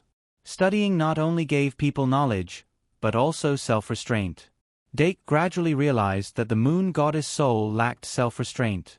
If he just left her alone, even if she transformed in the future, she might not be able to control the power of a moon goddess. That might bring some trouble. Since he had foreseen the trouble, he naturally had to nip it in the bud. Dake prepared to assign the moon goddess soul to Madame Cook's study group. She would be in the same group as the vampire's daughter and the Phoenix Maiden. Madame Cook was just an ordinary human without any magical talent. She wouldn't be able to sense the uniqueness of the moon goddess soul, so she was a suitable teacher for her. As the night deepened, Dake told a few educational stories as usual before sleeping peacefully. Next, he and the other magical engineering elves were the same. They only had 1 day of leisure left. On the last day of the summer tutoring, he called the head maid of the Pisces Palace maid group, Janice, over. Janice didn't have the golden armor. The maid group she led was responsible for diplomacy in the Duke's residence, which was the public relations department. However, because the Duke didn't have much of a need for diplomacy, and the Duke didn't like to hold tea parties, she was bored to death every day.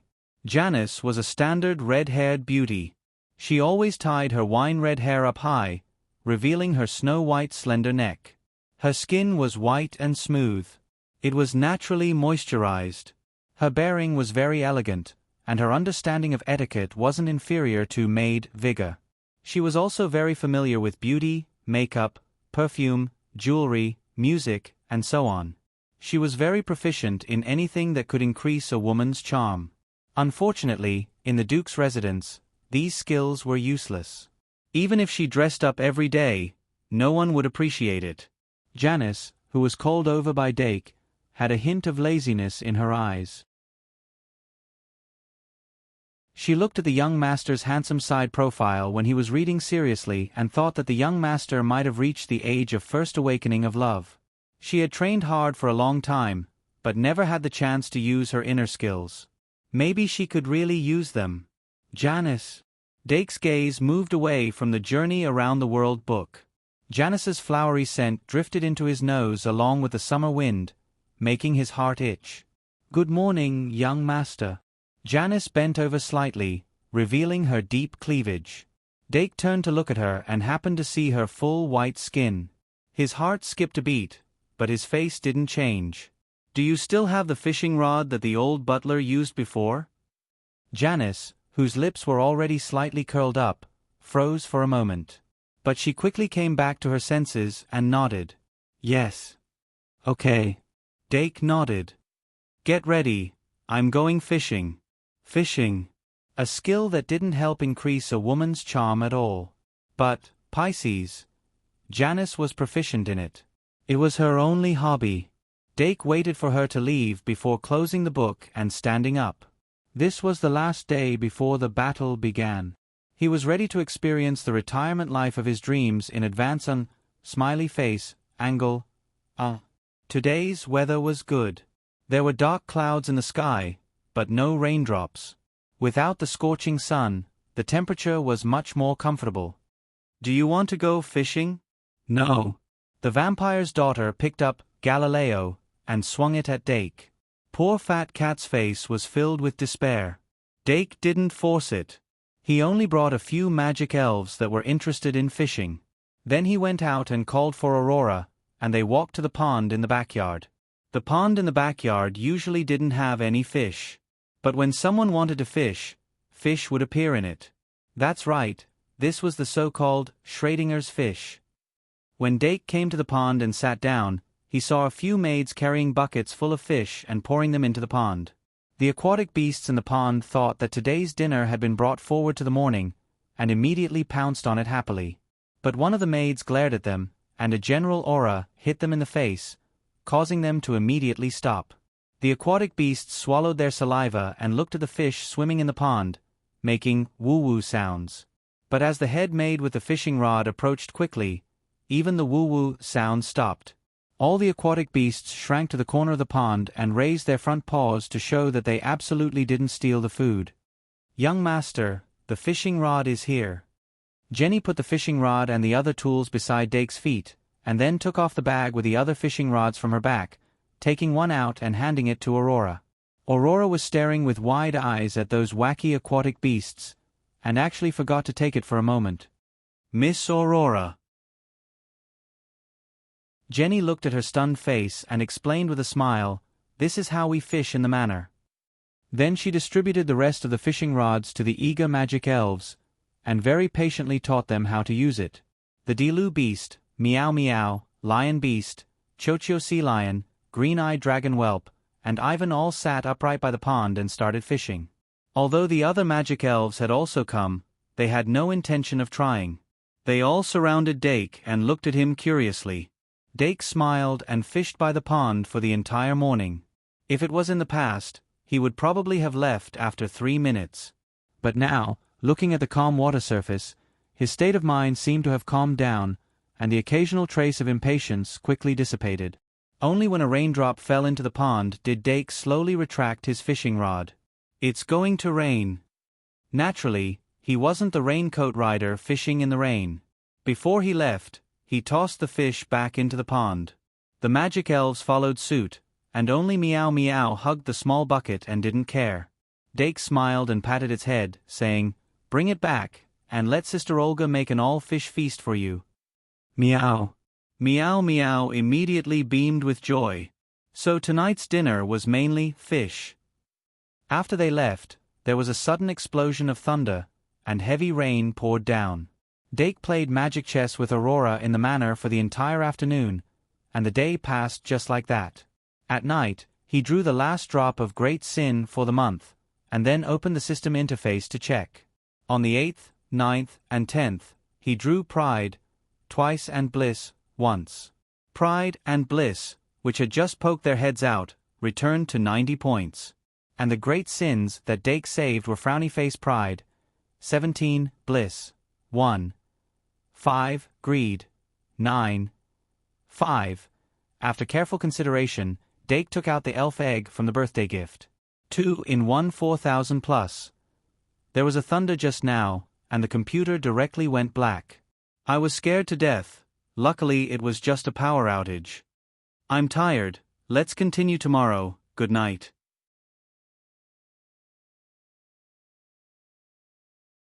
Chapter 475. The elf egg that Mayor Montearfali sent over was a rare species found in a temple that worshipped the sun god and the moon god. According to Mayor Montearfali's analysis, it should have been a fire elf egg that absorbed a trace of the sun god's power in ancient times. After thousands of years, it transformed into this sun elf egg. Similar to it was the frost moon elf, which should also be a variant of the ice elf. Dake carefully placed the sun elf egg on the table and took a deep breath. There were 2 conditions to incubate an elf egg. One was a precious treasure of the same element, and the other was fate.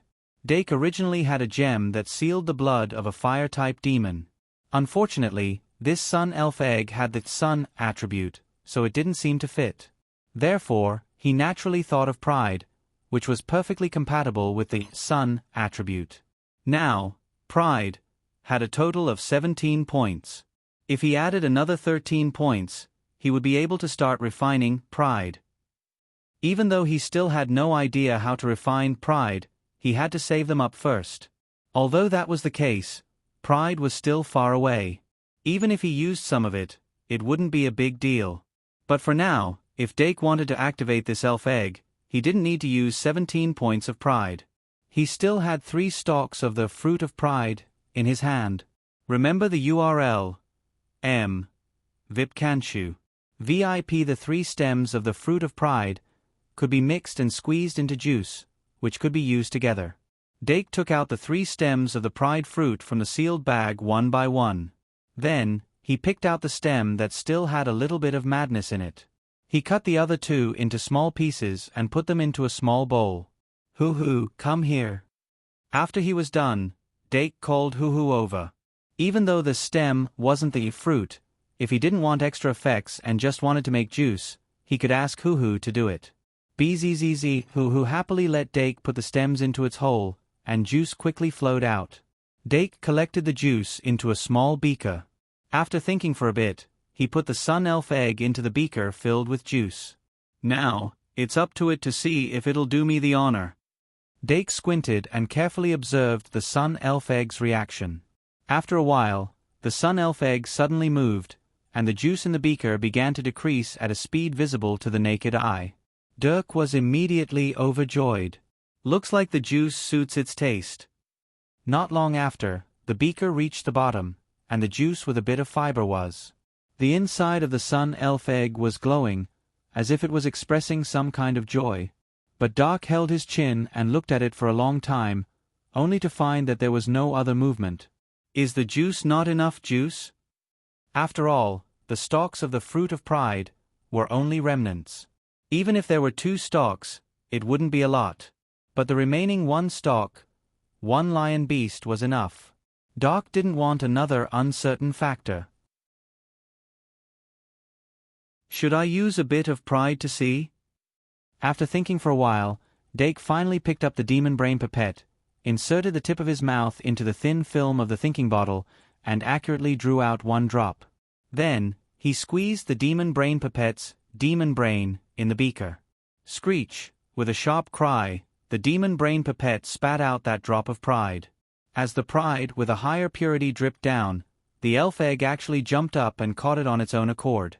The drop of pride touched the surface of the sun elf egg and was quickly absorbed. Almost at the moment when pride was completely absorbed, layers of cracks appeared on the surface of the sun elf egg, and a small sun elf broke out of its shell. Dake blinked, caught off guard by the sun elf egg's sudden incubation. But he was not stunned because of this. In an instant, he reached out his hand and pressed the mouth of the thinking bottle. The flaming sun elf bumped into the back of his hand and bounced back with a bayou sound. Little thing. Dake couldn't help but smile. This sun elf egg had obviously tasted the taste of pride and couldn't help but hatch. But every drop of pride was his blood, sweat, and tears. He couldn't just let it be stolen. While thinking, he suddenly felt a touch in his heart. He raised his right hand unconsciously with his palm facing up. The sun elf egg flew into his palm, wobbling and emitting a trace of warmth. He stared at the sun elf egg rolling in his palm and vaguely heard some voices in his mind. It seemed to be flattering, but also seemed to be begging. Dake looked at the thinking bottle. In fact, there was only 0.5 points of pride in the bottle, and a thin layer covered the bottom of the bottle. Therefore, he reached out to the mouth of the bottle, tilted it slightly, and let the sun elf roll into the bottle. Slurp, it was as if a tongue had stuck out and licked, and the layer of pride in the thinking bottle was sucked clean. At the same time, Dake suddenly felt a tingling itch between his eyebrows. He turned his head to look at the mirror on the table. A circle of sun-like lines actually penetrated his skin. This is... Dake raised his hand and touched his forehead. There was a strange look in his eyes. Even if he hadn't seen it specifically, he could still see at a glance that this was obviously a kind of contract. Because there was no need to pay, only to enjoy the favor. Therefore, the elf envoys usually called this kind of contract favor. Dake never expected that a mere 1.5 points of pride would successfully buy this sun elf egg. Wasn't this too cheap? As the saying goes, nothing good comes cheap. Could it be an inferior product? With a trace of inevitable doubt, Dake poured out the sun elf from the thinking bottle into his palm. The sun elf intimately rubbed against his palm twice. Then, it wobbled and flew up, like a toddler learning to walk, flew to the top of his head, and then burrowed into his hair. Just when Dake thought that the sun elf egg would settle down in his hair, the strand of Wind Elf's blessing from Professor Shi-Erfu that was also hidden in his hair was driven out. Even though it wasn't an elf, Wind Elf's blessing still had a bit of spirituality. It knew how to fly to Dake and complain. Dake was silent for a moment and tried to say, "Do you want to live somewhere else?" Wind Elf's blessing twisted in front of him a few times, as if it finally understood what he meant. It flew around his head twice and finally burrowed into his right ear. Dake suddenly felt a bit uncomfortable, but when he realized that Wind Elf's blessing only stayed in his ear, he was relieved. This is good too. It's dust-proof. Then, he suddenly pulled out a toothpick from his right ear and chuckled alone. He only spent a few resources to obtain the favor of the Sun Elf. It was completely unexpected. After the flaming Sun Elf entered his hair, it suddenly stopped moving, as if it had fallen into a deep sleep again. Dake wasn't in a hurry. The path to becoming an elf envoy wasn't something that could be achieved overnight. If he wanted to become an elf envoy like Professor Shi-Erfu, the path would be long and difficult. After calming down, Dake spent some time organizing the topics left by the academy. Then, he crawled into bed with anticipation for tomorrow. It's about to start. 11th June. Monday. Yesterday's heavy rain made the morning dew even more plentiful. The sparkling and translucent water droplets reflected the miniature of the Duke's mansion. Doc woke up early before the Magic Guide Fairies classes began. He changed into a pure white training suit and gently breathed in the air at 5 o'clock in the morning.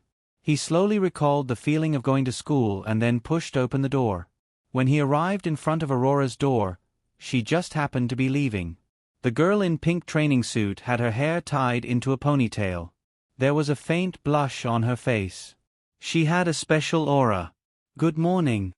"Good morning." After the two of them greeted each other, they walked to the training field together. Waiting for them in the training field was Yalvet, who had woken up even earlier, and City Lord Susanna Montilferi, who had said she was leaving but hadn't actually left. These two comrades who had known each other for many years came to the same training field again, but they didn't have the mood to compete like before. City Lord Montilferi, who had half of the sun-chasing giant bloodline, had changed into a dark red training suit that she hadn't worn in a long time. Her bones were thicker than normal people's, giving her a unique kind of rough beauty. Beside her, Yalvet, who didn't wear any makeup, wasn't as tall as her, but her chest was just as broad. Her golden hair that was tied into a ponytail casually fell down. There was a hint of freedom in her sensuality. "Susanna, have you taught Aurora how to use ki?" Yalvet asked knowingly. A hint of pride flashed in Susanna's eyes. Not yet.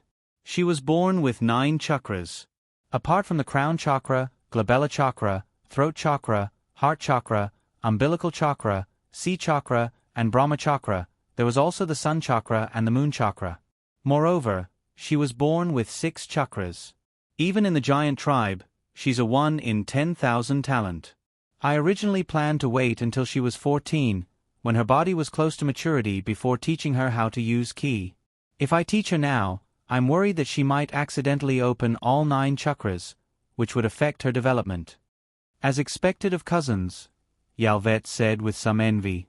Yvette said enviously, "It seems that Aurora is the same as Diana, born with divine strength. I've seen that child before. She was born with 9 chakras and opened 6. Of the 2 extra chakras, one of them is the moon chakra. Their family's bloodline is indeed powerful." Susanna nodded.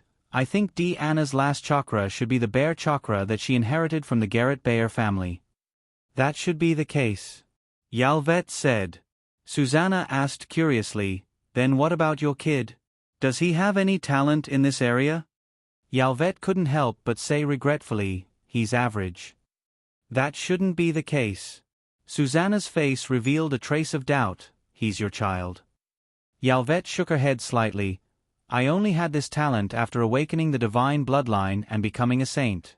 Originally, in order to pass on the saint bloodline, I even took a golden apple, but it didn't seem to be successful." "Golden apple?" Susanna said in surprise. "You want to give birth to a natural-born saint?" Yalvet nodded. "My original idea was to create another saint for the family. But that's all in the past. From the moment he was born, I knew that regardless of whether he was a saint or not, he was already the most precious treasure in my life." Susanna recalled empathetically, "When Aurora was born, I had the same feeling." Yalvet's expression suddenly changed, and she said, "All right, let's talk about these things later." "They're here."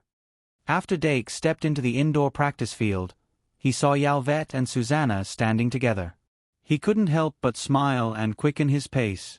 When Aurora saw that her mother was also there, her eyes widened slightly. When the 4 of them were gathered, Yalvet said, "Very good, you're not late. Do you know what I'm going to teach you from today onwards?" Dake looked up and said, "The use of chi." "That's right." Yalvet said, "Although both of you are extremely talented future magisters, when magisters run out of magic or have no usable magic cards in their hands, they still can't escape the common problem of magic professions. A real battle isn't a duel, but a slaughter. Every enemy would resort to any means necessary to defeat them. Strength in all aspects without any blind spots is true strength." Dake nodded in agreement. Shangmolian was a magic engineering college. They would only offer courses related to martial arts in their elective courses, and they didn't pay much attention to it. If one wanted to master skills in this area, they couldn't rely solely on the college. Yalvet could become the Valkyrie. Of course, it wasn't just because of the high-strength, armed card. If one didn't have the corresponding basic strength and skills, even with the arm transformation, they could only fight randomly. In fact, even without the armed card, she was worthy of being called the Valkyrie. To be able to be taught personally by the Valkyrie was something that every kingdom's warrior dared not dream of. However, Dake had rejected it more than once. Yalvet continued, "After you learn the use of chi, I'll teach you the complete refining method of the armed card." Dake curiously asked, "Refining array number 99? Yalvet shook her head and said, "No, it's still the triad armament refining array. Refining array number 99 is not something that you can master now. Then, let's warm up first." Speaking of warming up, it was naturally running laps. As for the stretching of the legs before running laps, it was completely out of Yalvet's concept. Fortunately, Dake had always been doing morning exercises, so he didn't lose out in the initial warm-up segment. However, after running a full 10 laps around the arena, he was still sweating and panting. Aurora, who didn't feel anything as if she was taking a stroll, carefully wiped his sweat with a wet towel and handed him a glass of water. Dake picked up the glass and took a sip. Suddenly, a spicy taste went straight down his throat, and his face turned green. 2 in 1 4,000 plus. Warriors never sleep, charge.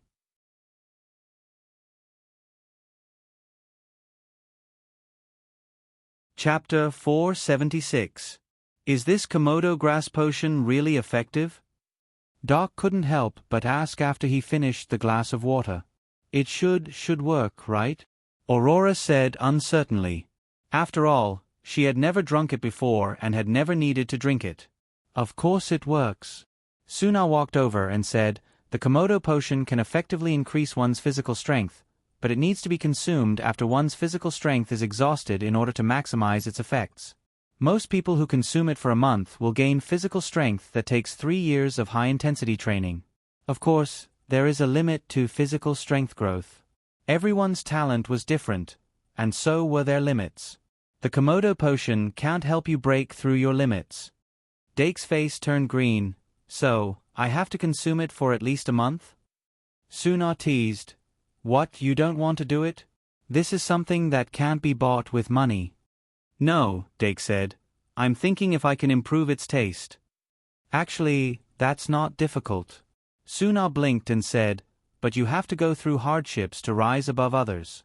Willpower training is also part of a warrior's training." "All right." Dake immediately understood. It wasn't that he couldn't improve it, but that he didn't want to. 1 second to remember. https://m. Vipkanchu. VIP. However, as the potion took effect, he gradually felt his limbs regaining their strength. His breathing also gradually calmed down, and there was even excess energy surging in his body, eager to be released. Yvette looked at him with some heartache and said carefully, "How is it? Do you feel the flow of chi in your body?" "Chi?" Dake couldn't help but frown. "Is this chi?" Yvette nodded. Another effect of the Komodo potion is to simulate the flow of chi. The process of feeling the chi is like copying a book. Once you're familiar with it, you'll naturally be able to distinguish the real chi. "I see." Dake closed his eyes and felt it carefully. The chi, simulated by the Komodo potion, appeared abnormally clearly in his senses. His study of the underworld god art had clearly made his senses surpass that of ordinary people. He raised his hand and followed the flow of the chi. He drew a few strokes on the front of his body and finally settled near his navel. Thus he said, "It stopped. It's mostly gathered here. That's where the umbilical chakra is located." Yvette smiled. "It seems that the easiest chakra for you to open is the umbilical chakra. Take a short rest. I'll teach you a breathing technique. If all goes well, I should be able to open my first chakra in a week or 2. Breathing technique." Dake lowered his head and looked at his belly button. Suddenly, he asked, "How do I open it?" Yvette said, "Chi is produced in the chakra, forming a vortex that flows endlessly. This is the opening. The opening of every meridian will bring about a slight increase in the foundation of one's physique. Hence, the feeling is extremely obvious. Dake pondered. Is there a good and bad breathing method? Yvette shook her head. The breathing techniques that have been passed down to this day are the result of countless tempering. Even if there are good and bad, there isn't much difference. In the end, the breathing technique is just the key to opening the chakra. The characteristics of a warrior are determined by the chakra, not the breathing technique. So that's how it is. Dake took a deep breath. Then let's begin. Yvette opened the ceiling of the arena to allow fresh air to flow in. She instructed Dake and Aurora to sit cross-legged in the center of the arena. She adjusted their sitting positions slightly and sat in front of them. Then, she began to teach them the breathing technique. Susanna Montefiore stood at the side and observed carefully. The breathing technique was not difficult in nature. Moreover, there was no threshold. During wartime, everyone practiced martial arts. Almost every soldier had to learn the breathing technique. Even if they were unable to open their chakras, they could use the breathing technique to regulate their breathing. This would increase their physical strength and allow them to be more stable and durable during long journeys. Once the chakra was opened, it was equivalent to mastering an entry-level buff spell that could be instantly cast without casting a spell. One only needed to circulate the chi to the corresponding part to strengthen it to a certain extent. As more chakras were opened, the quality and quantity of the chi would continuously increase. The strengthening effect would also increase level by level. Opening 3 chakras was equivalent to mastering an entry-level buff spell. Opening 6 chakras was equivalent to mastering an intermediate-level buff spell. If one could open the 7th chakra, it was equivalent to mastering an intermediate-level buff spell. At the same time, one could also master a special exclusive spell. Of course, the quality and quantity of the chi, as well as the force that one could master after opening all 7 chakras, were all different from person to person. For highly talented people like Diana and Aurora, the chi produced by their chakras was much faster than the consumption. They did not even need to mobilize the chi to fuse into their limbs and bones. This was not even within the scope of intermediate-level buff spells. Instead, it was equivalent to having an intermediate-level buff spell at all times. This was also the so-called innate divine strength. It was almost impossible for a normal warrior to reach this level. After only half an hour, Yvette had completely taught them the breathing technique. Dake relied on the mental fortitude that he had gained from practicing the underworld god spell, and practiced the breathing technique according to Yvette's teachings. A complete cycle of the breathing technique took about 5 minutes. 3 cycles were equivalent to 1 cycle, which was 15 minutes.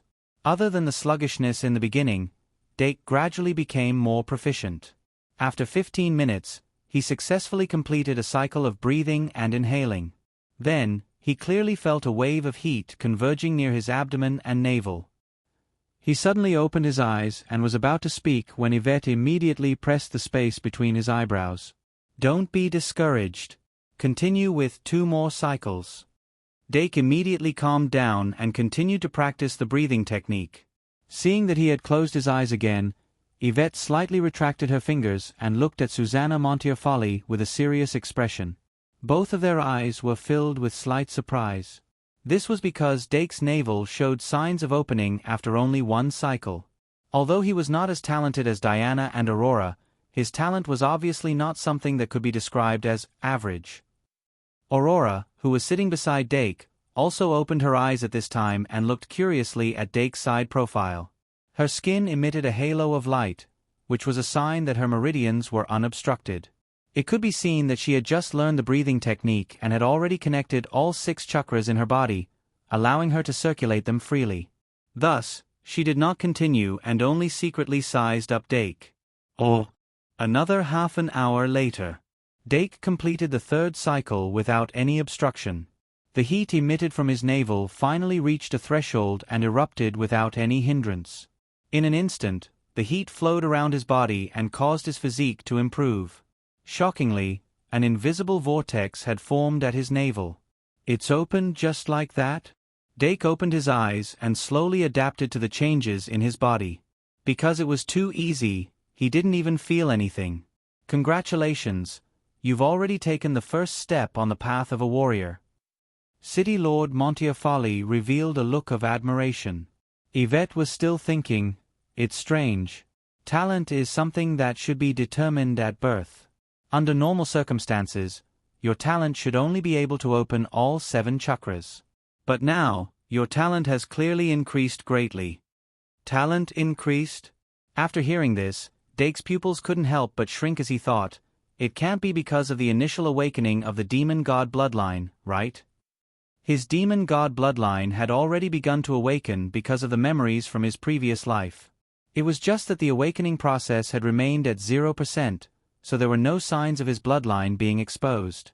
But even so, his magic talent had increased by a terrifying amount. Almost every day when he woke up, it would increase. But that was the demon god bloodline, and the chi talent belonged to humans. At most, it could be extended to demi-humans. In theory, it had nothing to do with the demon god bloodline. Could there be other reasons? Dake couldn't help but fall into deep thought. Let's retest your talent. Yvette's words interrupted Dake's thoughts. He asked, what should I do? Yvette said, you just need to close your eyes. Dake closed his eyes. Yvette then raised her hand and pressed her finger between his eyebrows again. Then, Dake felt a warm current seep between his eyebrows and slowly spread to every corner of his body. About 2 minutes later, Yvette retracted her finger. Her eyes were filled with surprise. How is it? City Lord Montefiore asked curiously. Yvette said excitedly, 8 chakras. There's an additional hidden chakra. That's a good thing, City Lord Montefiore also exclaimed. Your family's treasure is really blessed by nature. Even if you're not a natural-born saint, it's not impossible for you to awaken after birth. It seems that the golden apple you took to maintain the purity of your bloodline isn't completely useless. Mwah. Yvette hugged Dake's head and gave it a fierce peck. Then she said, since you've already opened the first chakra, then let's start the physical strengthening training. Wait. Dake struggled to break free from Yvette's embrace. He asked doubtfully, if there are 8 chakras, then what's the 8th chakra? Yvette let go and said slowly, if I'm not wrong, it should be the Lion King chakra. Lion King chakra? What's the special characteristic? Dake's mind moved slightly. He suddenly had some ideas. Yvette explained, humans normally only have 7 chakras. Only those with exceptional talent have more than 7 chakras. These extra chakras are like the 7th chakra, outside the human body. Every time you open a chakra, you'll have an additional force. In magician terms, it's equivalent to having an additional exclusive spell. I see, Dake said expectantly. I hope my force can have the elegance of the Beast King Fist. Yvette asked doubtfully, Beast King Fist? Dake smiled, it's a sure kill technique of the lion beasts. The opening of the first chakra was only the beginning of the path of martial arts. In order to master the Beast King Fist as soon as possible, Dake clenched his teeth and began high-intensity physical strengthening training under Yvette's distressed gaze. Aurora, who had been training with him at the beginning, quit midway because it wasn't effective. She changed her profession and became a support worker who wiped sweat and handed water. On the other side, Dake's magic guiding fairies also began their learning journey with the arrival of the tutors. Because Dake gave the right to reward the tutors with little red flowers, the magic guiding fairies were also encouraged. Madam Cook's teaching was very strict. The magic guiding fairies who didn't pay attention in class would be called to the lectern and beaten with a ruler. Although the magic guiding fairies' reaction to pain was weaker than humans, and Madam Cook's strength couldn't break through their defense. But the humiliation of being punished in public still spurred them to pay attention. In short, they could beat them, but they couldn't lose face. The first day of the summer cram school. Whether it was Dake, the master, or his magic guiding fairies, they all passed through the pain and happiness smoothly. At night, Dake dragged his tired body and organized a farewell banquet for City Lord Montefiore with everyone. After the banquet, City Lord Montefiore called him to the balcony alone. Dake could roughly guess what she wanted to say, so he took the initiative to say, "Aunt Susanna, you don't have to worry about Dake. I'll take good care of Aurora like my own sister." City Lord Montefiore was instantly silenced. After a while, she turned to look at the night sky and faintly said, "Then I'll leave it to you." When the two returned to the living room, Aurora couldn't help but approach Dake and ask, "What did my mother say?" Dake faintly said, "She told me to take good care of you like my own sister." Aurora. The episode of the evening passed in a flash. Early the next morning, City Lord Montefiore officially left the Duke's mansion. After Dake and Aurora sent her off, they returned to the practice field and continued to train. Dake woke up at 5 in the morning every day. He first warmed up, then drank a cup of Komodo magic potion and sat down to practice the breathing technique. After 4 cycles, he would stop to eat breakfast and read a newspaper to relax. After resting for half an hour, he would start high-intensity physical training until dinner time. At night, he would continue to study the topics left behind by the academy and do his summer homework. The professors gave different summer homework to everyone. Dake didn't have much homework, but they all had a certain degree of difficulty, so he might spend more time on them. Just like that, Dake felt as if he had returned to the academy, and his daily life was back on track. A week passed in the blink of an eye. At 6 o'clock in the morning on Sunday, he suddenly had an epiphany. He felt a warmth in his chest and his heartbeat became stronger. He immediately closed his eyes again and continued to practice the breathing technique for 3 cycles. The second chakra near his heart, the heart chakra, suddenly opened. After opening 2 chakras, Dake's basic physique rose again, and he had greater control over every part of his body. His fingers were steadier, his wrist joints were more flexible, and his arms were stronger. He had the foundation to practice the sword. Dake had practiced the sword before, but he only used a wooden sword. If he used a metal sword, he might not even be able to wield it freely. That night, Yvette finished her work and returned home. When she heard the good news, she couldn't help but be overjoyed. Olga also cooked Dake's favorite lamb. The entire Duke's mansion was filled with a cheerful atmosphere. No one thought that the young master, who didn't even bother to touch a sword in the past, would be able to endure such high-intensity training. And in just a week, he completed the preliminary training and opened 2 chakras. Among the warriors, this was already considered to be a higher level.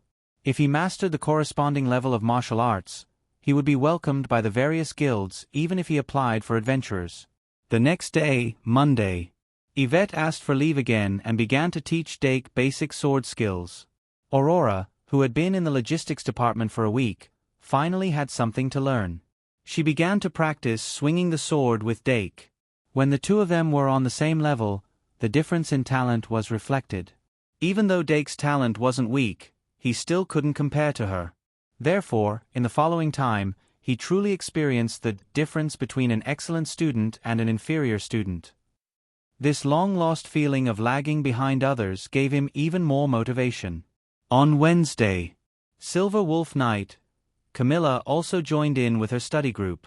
The Horned Hawkman, Lion Beast, Lone Scabbard, Deeru Beast, and Meow Meow followed Dake to the training field at 5 in the morning under the envious gazes of the magic elves.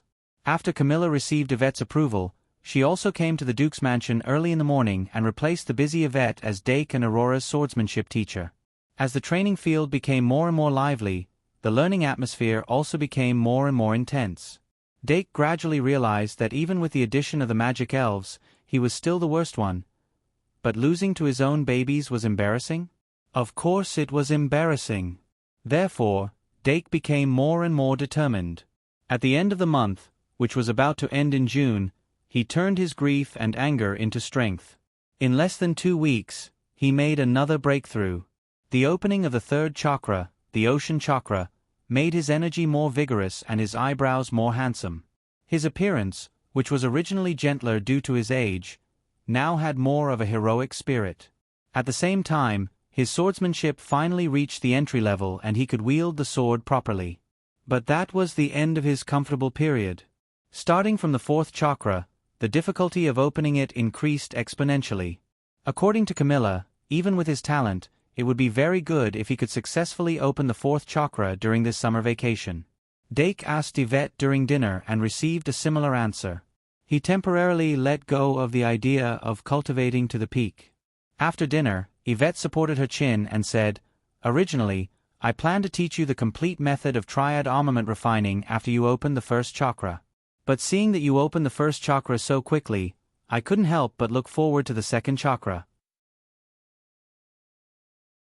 After the second chakra, it was the third chakra. In the end, it dragged on until now. So that's how it is. Dake laughed dryly. Then, when do we start learning triad armament refining? Even though he had shown great interest in training, compared to mastering magic arts, chi and swordsmanship were still boring to him. Yvette saw that her baby was so proactive and said with a smile, "Today is Saturday, then the day after tomorrow. Tomorrow is Sunday, so we can summarize the 3 weeks of training." Dake was startled. "How?" Yvette said slowly, "Of course, it's a duel." "A duel?" Dake lay on his bed and flipped through Journey Around the World. For the first time, he felt a little intimidated by a duel. Ouch. He couldn't help but make a sound when he felt a sharp pain in his shoulder. The force exerted on his back decreased slightly. "Young master, does it still hurt?" Olga asked with concern. "Don't worry about me, continue," Dake replied. Olga continued to apply the 100 refinement ointment on his shoulder, back, waist, and legs. Then, she circulated her chi and massaged it. This scene had been going on for 3 weeks. Olga would arrive punctually before Dake went to bed every night. The 100 refinement ointment of the Great Bear family played a huge role in his rapid improvement. Olga slowly massaged from his shoulder to his back and smiled. "What's wrong? Young master, are you afraid of tomorrow's duel?" "I'm not afraid." Dake narrowed his eyes. Olga asked curiously, "Then why are you sighing?" Dake said slowly, "I'm thinking about how to make myself look less miserable if I lose." Pfft. Olga couldn't help but laugh. "Ouch, ouch, ouch." Dake cried out in pain. It was Olga who had carelessly failed to control her strength. Dake had always wondered how such a slender finger could release such a powerful force. Now, he finally understood. Every head made in the Duke's mansion was a dual cultivator of magic and martial arts. However, the magic in magic and martial arts was the magic in magic. Their usage of the armed card had all been personally taught by Arvet. In terms of martial arts, they had all opened all 7 wheels and were at the peak of perfection. Olga reduced her strength and said, "Young master, the most important thing before a duel is to be afraid of the enemy. Rest well tonight and maybe you can perform better tomorrow." Dake couldn't help but roll his eyes. Better than usual? Surpass the normal limit? The corner of Olga's mouth twitched. She wanted to laugh again, but this time, she managed to hold it in. "Actually, young master has opened all 3 wheels and is considered an elite soldier in the army. You're considered the backbone of the army, so don't belittle yourself." Dake said, "An elite soldier is still a soldier." Olga retorted, "But an elite soldier is better than a normal soldier." Dake said, "But my opponent is a magic beast."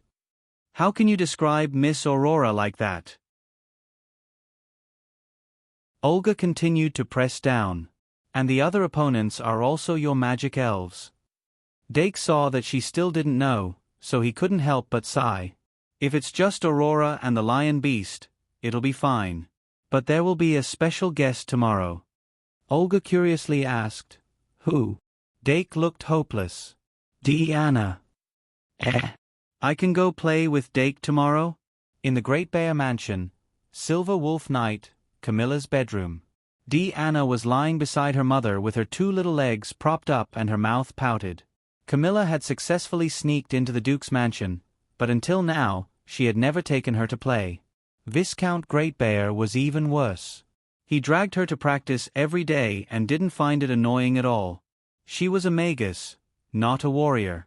She really didn't know what was the use of practicing those things. She couldn't fight in a duel competition. And because of that, she hadn't even touched her summer homework until now. Forget it. Summer homework and whatnot, she would think about it in 2 days. She could finally go play with Dake tomorrow, hee. Camilla looked at her baby daughter who was minding her own business and sighed in her heart. Girls were more outgoing, but she couldn't help but show a trace of pride on her face. Anna's talent in magic was not weak, but her talent in martial arts was even stronger. If it wasn't for the fact that the upper limit of martial arts was far lower than magic, she would definitely hope that her daughter could aim to reach the peak of martial arts. Now, she could only focus on magic and try her best to take into account martial arts. If possible, she hoped that her daughter could become a Valkyrie like Arvette. But if she wanted to become a Valkyrie, she would have to create a powerful, armed card. She didn't have any achievements in this area, and there were very few people in the Great Bear family who had such a high talent in magic. Anna was already an extremely rare example. It would be great if she could become Arvette's disciple. Camilla couldn't help but mutter. She had specifically asked about this 2 days ago, but Arvette had no intention of accepting a disciple at all. If she wanted to be taught by the Valkyrie, she would have to become an insider. Let's just go with the flow. Camilla shook her head and chased her daughter out. Anna hummed and ran back to her bedroom. She was very happy. July 1st. The summer heat was getting hotter and hotter. Today was Sunday, and the magic elves used the entire Saturday to finish their homework. After that, they all had time to rest. Thus, the group of little cuties held hands and came to today's duel venue, the indoor martial arts arena. Apart from them, the maids in the Duke's mansion who were bored out of their minds also brought snacks and sat on the long bench outside the arena after getting the approval of their respective headmaids. It was rare for the young master to participate in a duel, so of course, they wouldn't miss it. Thus, when Dake and Aurora entered the arena side by side, they found that the martial arts arena was already full of people. This duel, which was supposed to be extremely private, seemed to be spreading to the entire Duke's mansion in an unstoppable manner. What made him feel even more speechless was that as soon as he stepped in, the maids immediately put down the things in their hands and bowed in unison. "Greetings, young master." They were really imposing. But this show of extravagance didn't help the fact that it would be very difficult for him to win. The magic elves gathered in a place. The vampire's daughter excitedly stood on her tiptoes and waved at him. She also imitated the maids and shouted, "Young master, over here, over here."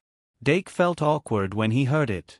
He couldn't help but miss the time when the little cuties still couldn't speak skillfully and called him Papa Papa.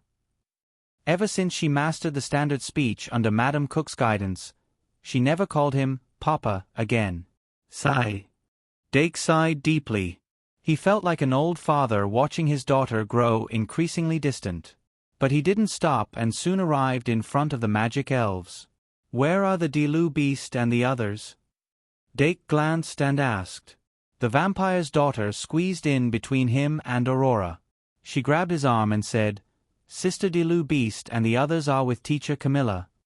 "They're already here?" Dake braced himself and sat down on the bench. Then, he stuffed a candy into his mouth. Other than him and Aurora, there was also the special guest Anna, the magic elves, the Eagleman wrestler, the lion beast, the Dilu beast, Meow Meow, and the sword scabbard. In short, all the students in Camilla's group were participating. Under the guidance of a professional teacher, the magic elves had trained hard for 3 whole weeks. Their growth speed wasn't slower than Dake's. After Dake learned about the list of contestants, he set a small goal for himself: "If I'm not last place, I'll win." He carefully analyzed this. Among all the opponents, only the 3-star Eagleman wrestler and Meow Meow were the easiest to deal with. And among these 2 magic elves, the Eagleman wrestler was slightly weaker than Meow Meow. The most important thing was that the Eagleman wrestler's hands were connected to its wings. The air resistance of the feathers would reduce the speed of its fists. And it didn't use a sword. As the saying goes, an inch longer is an inch stronger. Dake also had an advantage in terms of weapons. Of course, the real reason was that Meow Meow was too strong. Meow Meow, who had the ultimate skill, technique expert, had an inhuman grasp of small tricks. Among all of Dake's magic elves, even the sword scabbard, which was the sword itself, didn't improve as fast as Meow Meow in terms of swordsmanship. Even Arvet gave it high praise and thought that it was a genius in swordsmanship. In comparison, the hero Dilu Beast and the hero Lion Beast were actually at a disadvantage. This made the Dilu Beast very unhappy. Dake could see it go out every night to practice swordsmanship. In short, apart from the Eagleman wrestler, he couldn't see any chance of winning. Therefore, he wasn't afraid of fighting. It was just a rational judgment. In this kind of situation, he obviously wouldn't force himself to win. Therefore, other than the small goal he set for himself, he also considered whether his magic elves could win this duel. No matter if it was Aurora or Diana, they were both experts who had opened 6 chakras. Once they unleashed their chi, their basic strength could even surpass that of a 5-star lion beast. Therefore, it was hard to say who would win this duel. While he was thinking, the surrounding noise became slightly sluggish. Dake raised his head and saw that today's strongest opponent, Diana, had come on stage. After not seeing her for 3 weeks, Diana seemed to have grown a little taller. The meat on her face also seemed to have lessened a little. She ran in front of Camilla in a hurry. As soon as she entered the arena, she looked around without any fear. Then, her eyes suddenly lit up. Like a cute little deer, she ran over while skipping. When she ran in front of Dake, she suddenly stopped. She tapped the ground with the tip of her foot, turned around, and sat on the other side of Dake with a smile. Diana is here. 4-in-1 8000 plus, and 90/233. There will be more today, please know.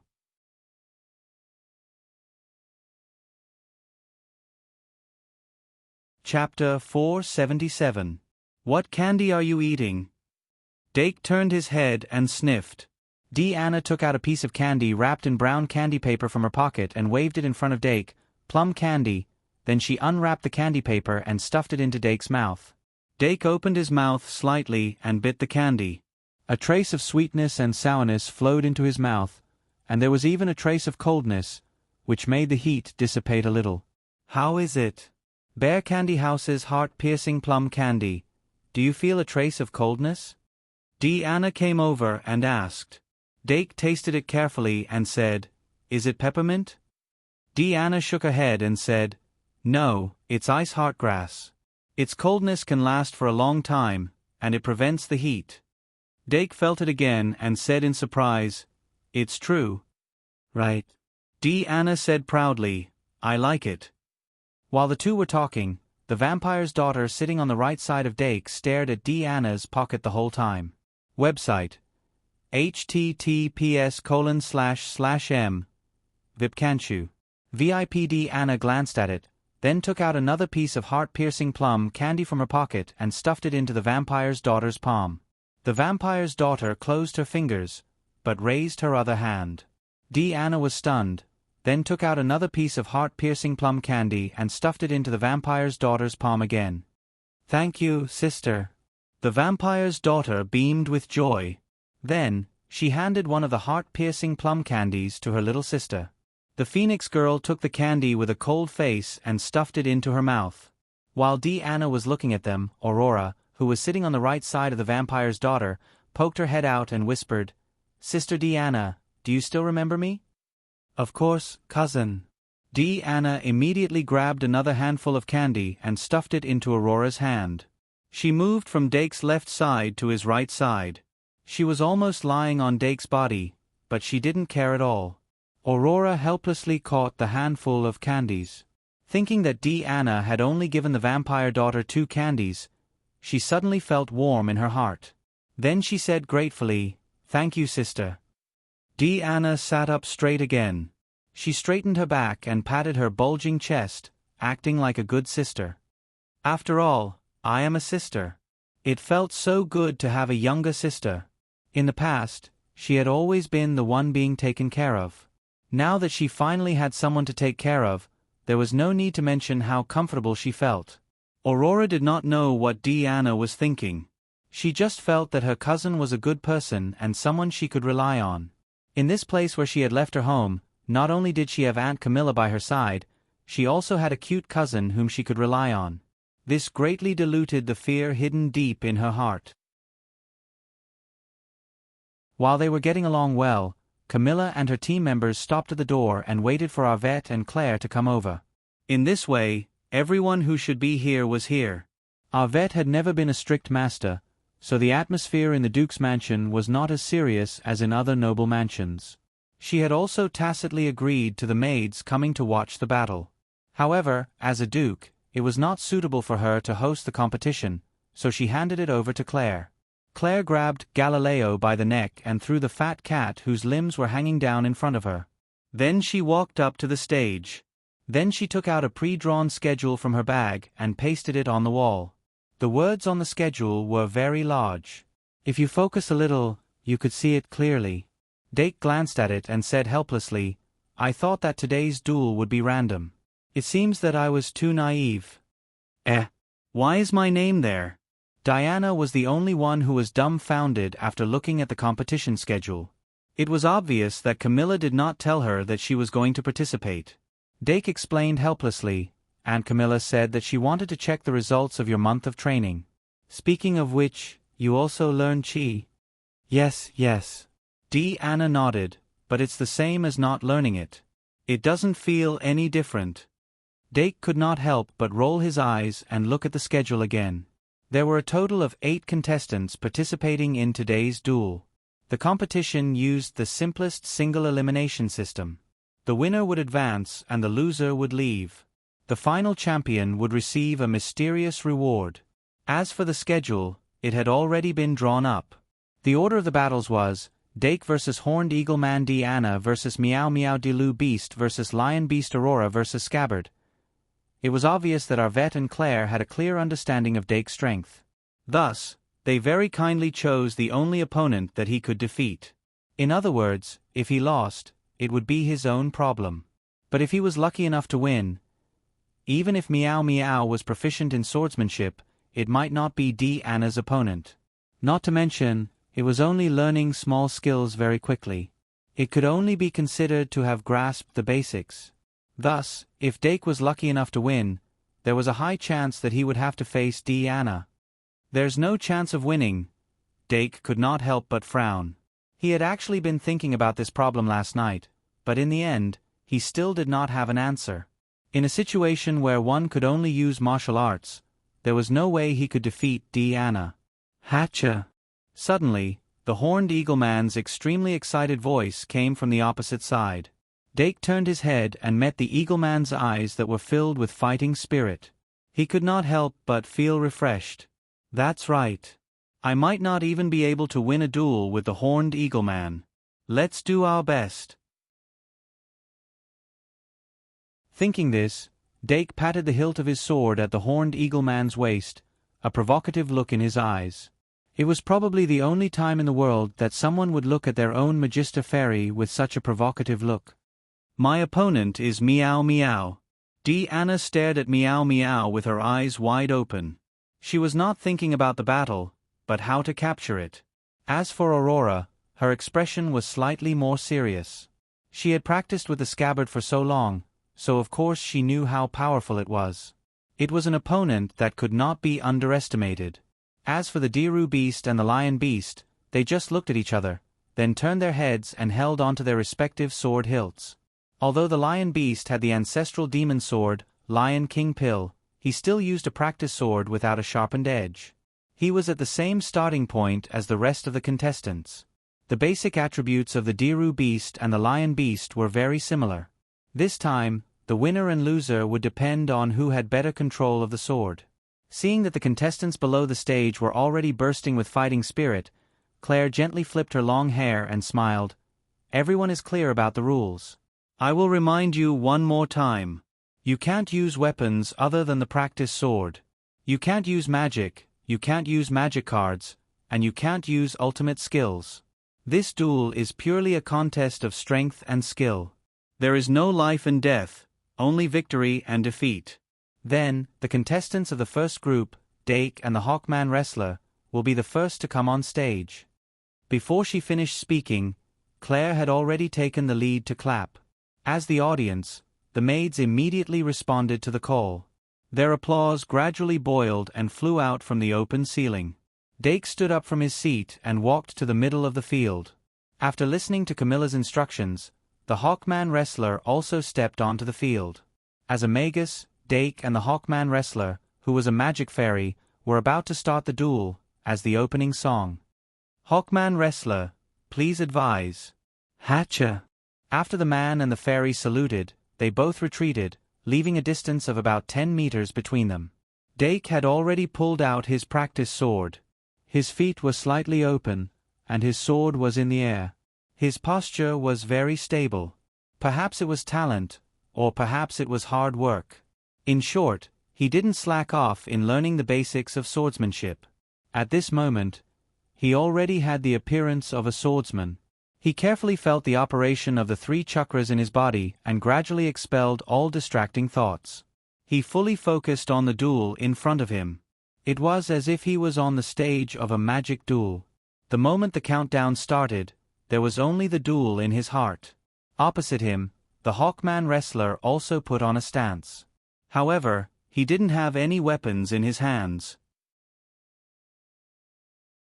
He was fighting with his bare hands. Because he wasn't good at wielding a sword, he gave up on practicing swordsmanship after a few tries. Instead, he switched to learning fist techniques from Camilla. He was extremely talented in fighting and had been practicing by himself. Now that he had Camilla's systematic guidance, he really improved by leaps and bounds. Just by putting on a stance, there was a kind of aura that suddenly emerged. It gave people the feeling of an eagle swooping down with a ferocious aura. The maids' voices gradually became softer. The maids who were cheering for the young master also closed their mouths. This first duel was unexpectedly serious. On the other hand, Arvet and Camilla stood together and observed the situation with great seriousness. Camilla asked softly, "Yalvet, who do you think will win?" Yalvet frowned slightly and said, "Dake has a higher chance of winning." "That's not necessarily true." Camilla's lips curled up slightly. Yalvet immediately became more careful. Seeing that both of them were about to enter a battle state, Claire suddenly shouted, "Don't overdo it. Let the duel begin." In an instant, while her voice was still echoing, the 2 people in the arena moved like lightning. Dake had never had the experience of fighting with his original body, but he had rich combat experience. This made up for his shortcomings and allowed him to fight without the slightest nervousness. The Hawkman wrestler was a magic elf born for battle. He spread his wings. Although he didn't fly, he suddenly accelerated. His right wing flattened out like a blade, splitting the air into 2 sides. When the distance between the 2 sides narrowed to a certain extent, Dake suddenly stomped his feet, and a cyclone instantly formed under his feet. Then, the 3 chakras in his body rotated at high speed, and the ki stored in them instantly exploded, flowing through his limbs and bones in an instant. Under the amplification of this ki, his physical fitness was already extremely close to that of the Hawkman wrestler. This was a feeling of power that would intoxicate a first-time ki wrestler. However, Dake already had the experience of armed evolved moon god, so he couldn't be confused by this level of power. His mind was like a mirror, and the practice sword in his hand flew out at a mysterious angle. However, the Hawkman wrestler suddenly lowered its head, and its originally less than a meter-tall figure instantly became shorter. Its right wing, which had been accumulating power for a long time, turned into a blade at that moment, and mercilessly cut at Dake's ankle. Dake, who didn't expect the Hawkman wrestler to attack his lower body, instantly became chaotic. He tried his best to spin to the side, trying to avoid the Hawkman wrestler's attack. However, in the time it took for a spark to fly off a piece of flint, his left ankle had already been hit. A wave of sharp pain immediately assaulted him, causing Dake's face to turn cold. However, he clenched his teeth and fiercely chopped down with the sword in his right hand, aiming for the Hawkman wrestler's back. The Hawkman wrestler had no way to dodge this strike, and it immediately staggered down. However, it actually took advantage of the momentum to fall to the ground, and then with a roll, it escaped Dake's attack range. Dake wanted to chase after it, but the sharp pain in his left foot made it difficult for him to take a single step. Ha! In this predicament, Dake's fighting spirit didn't retreat, but rather increased. He immediately transferred even more ki to his left foot, causing the sharp pain to lessen. He then forced himself to move, stabbing at the Hawkman wrestler once more. His swinging speed was extremely fast, even faster than when he was practicing. However, the Hawkman wrestler's fighting spirit was extremely high, and before its body stabilized, it raised its left wing to block. Although it suffered a huge impact, it still managed to block it. Meanwhile, its right wing didn't stop at all, and once more attacked Dake's ankle. "Did you teach him this?" Outside the arena, Yalvet couldn't help but ask suspiciously. However, Camilla, who had been talking loudly just now, blushed slightly. "How can you frame others for no reason? I didn't teach him this." After hearing this, Yalvet couldn't help but shake her head. "This is the most suitable way to fight. There's nothing to be ashamed of. Camilla, I really didn't teach him." Using the Avatar's disadvantage as an advantage, he attacked the Hawkman wrestler's lower body while he was unprepared. The Hawkman wrestler was only quick-witted in battle. It knew that without the unexpected enhancement, it would be impossible to hit Dake's ankle again. However, all of this was just a cover for the real killing move. And sure enough, as expected, Doc immediately used the method of retreating backwards. As a result, his attack was interrupted.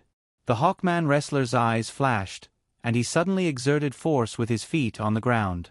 His entire body actually charged up from below, toward Dake's chin. At this time, if Dake continued to retreat or lean back, the Hawkman wrestler would be able to pursue and attack continuously, forcing Dake into a desperate situation. However, Dake didn't do as the Hawkman wrestler expected.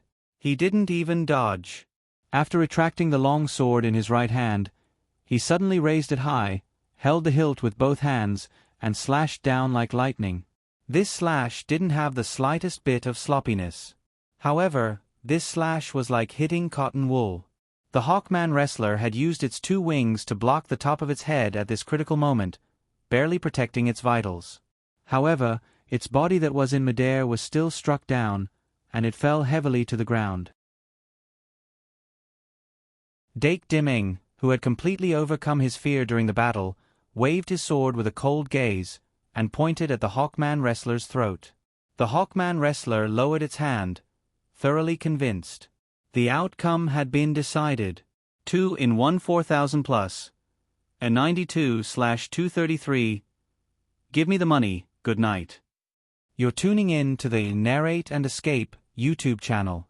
Don't forget to subscribe and join us on this journey to catch the most captivating stories.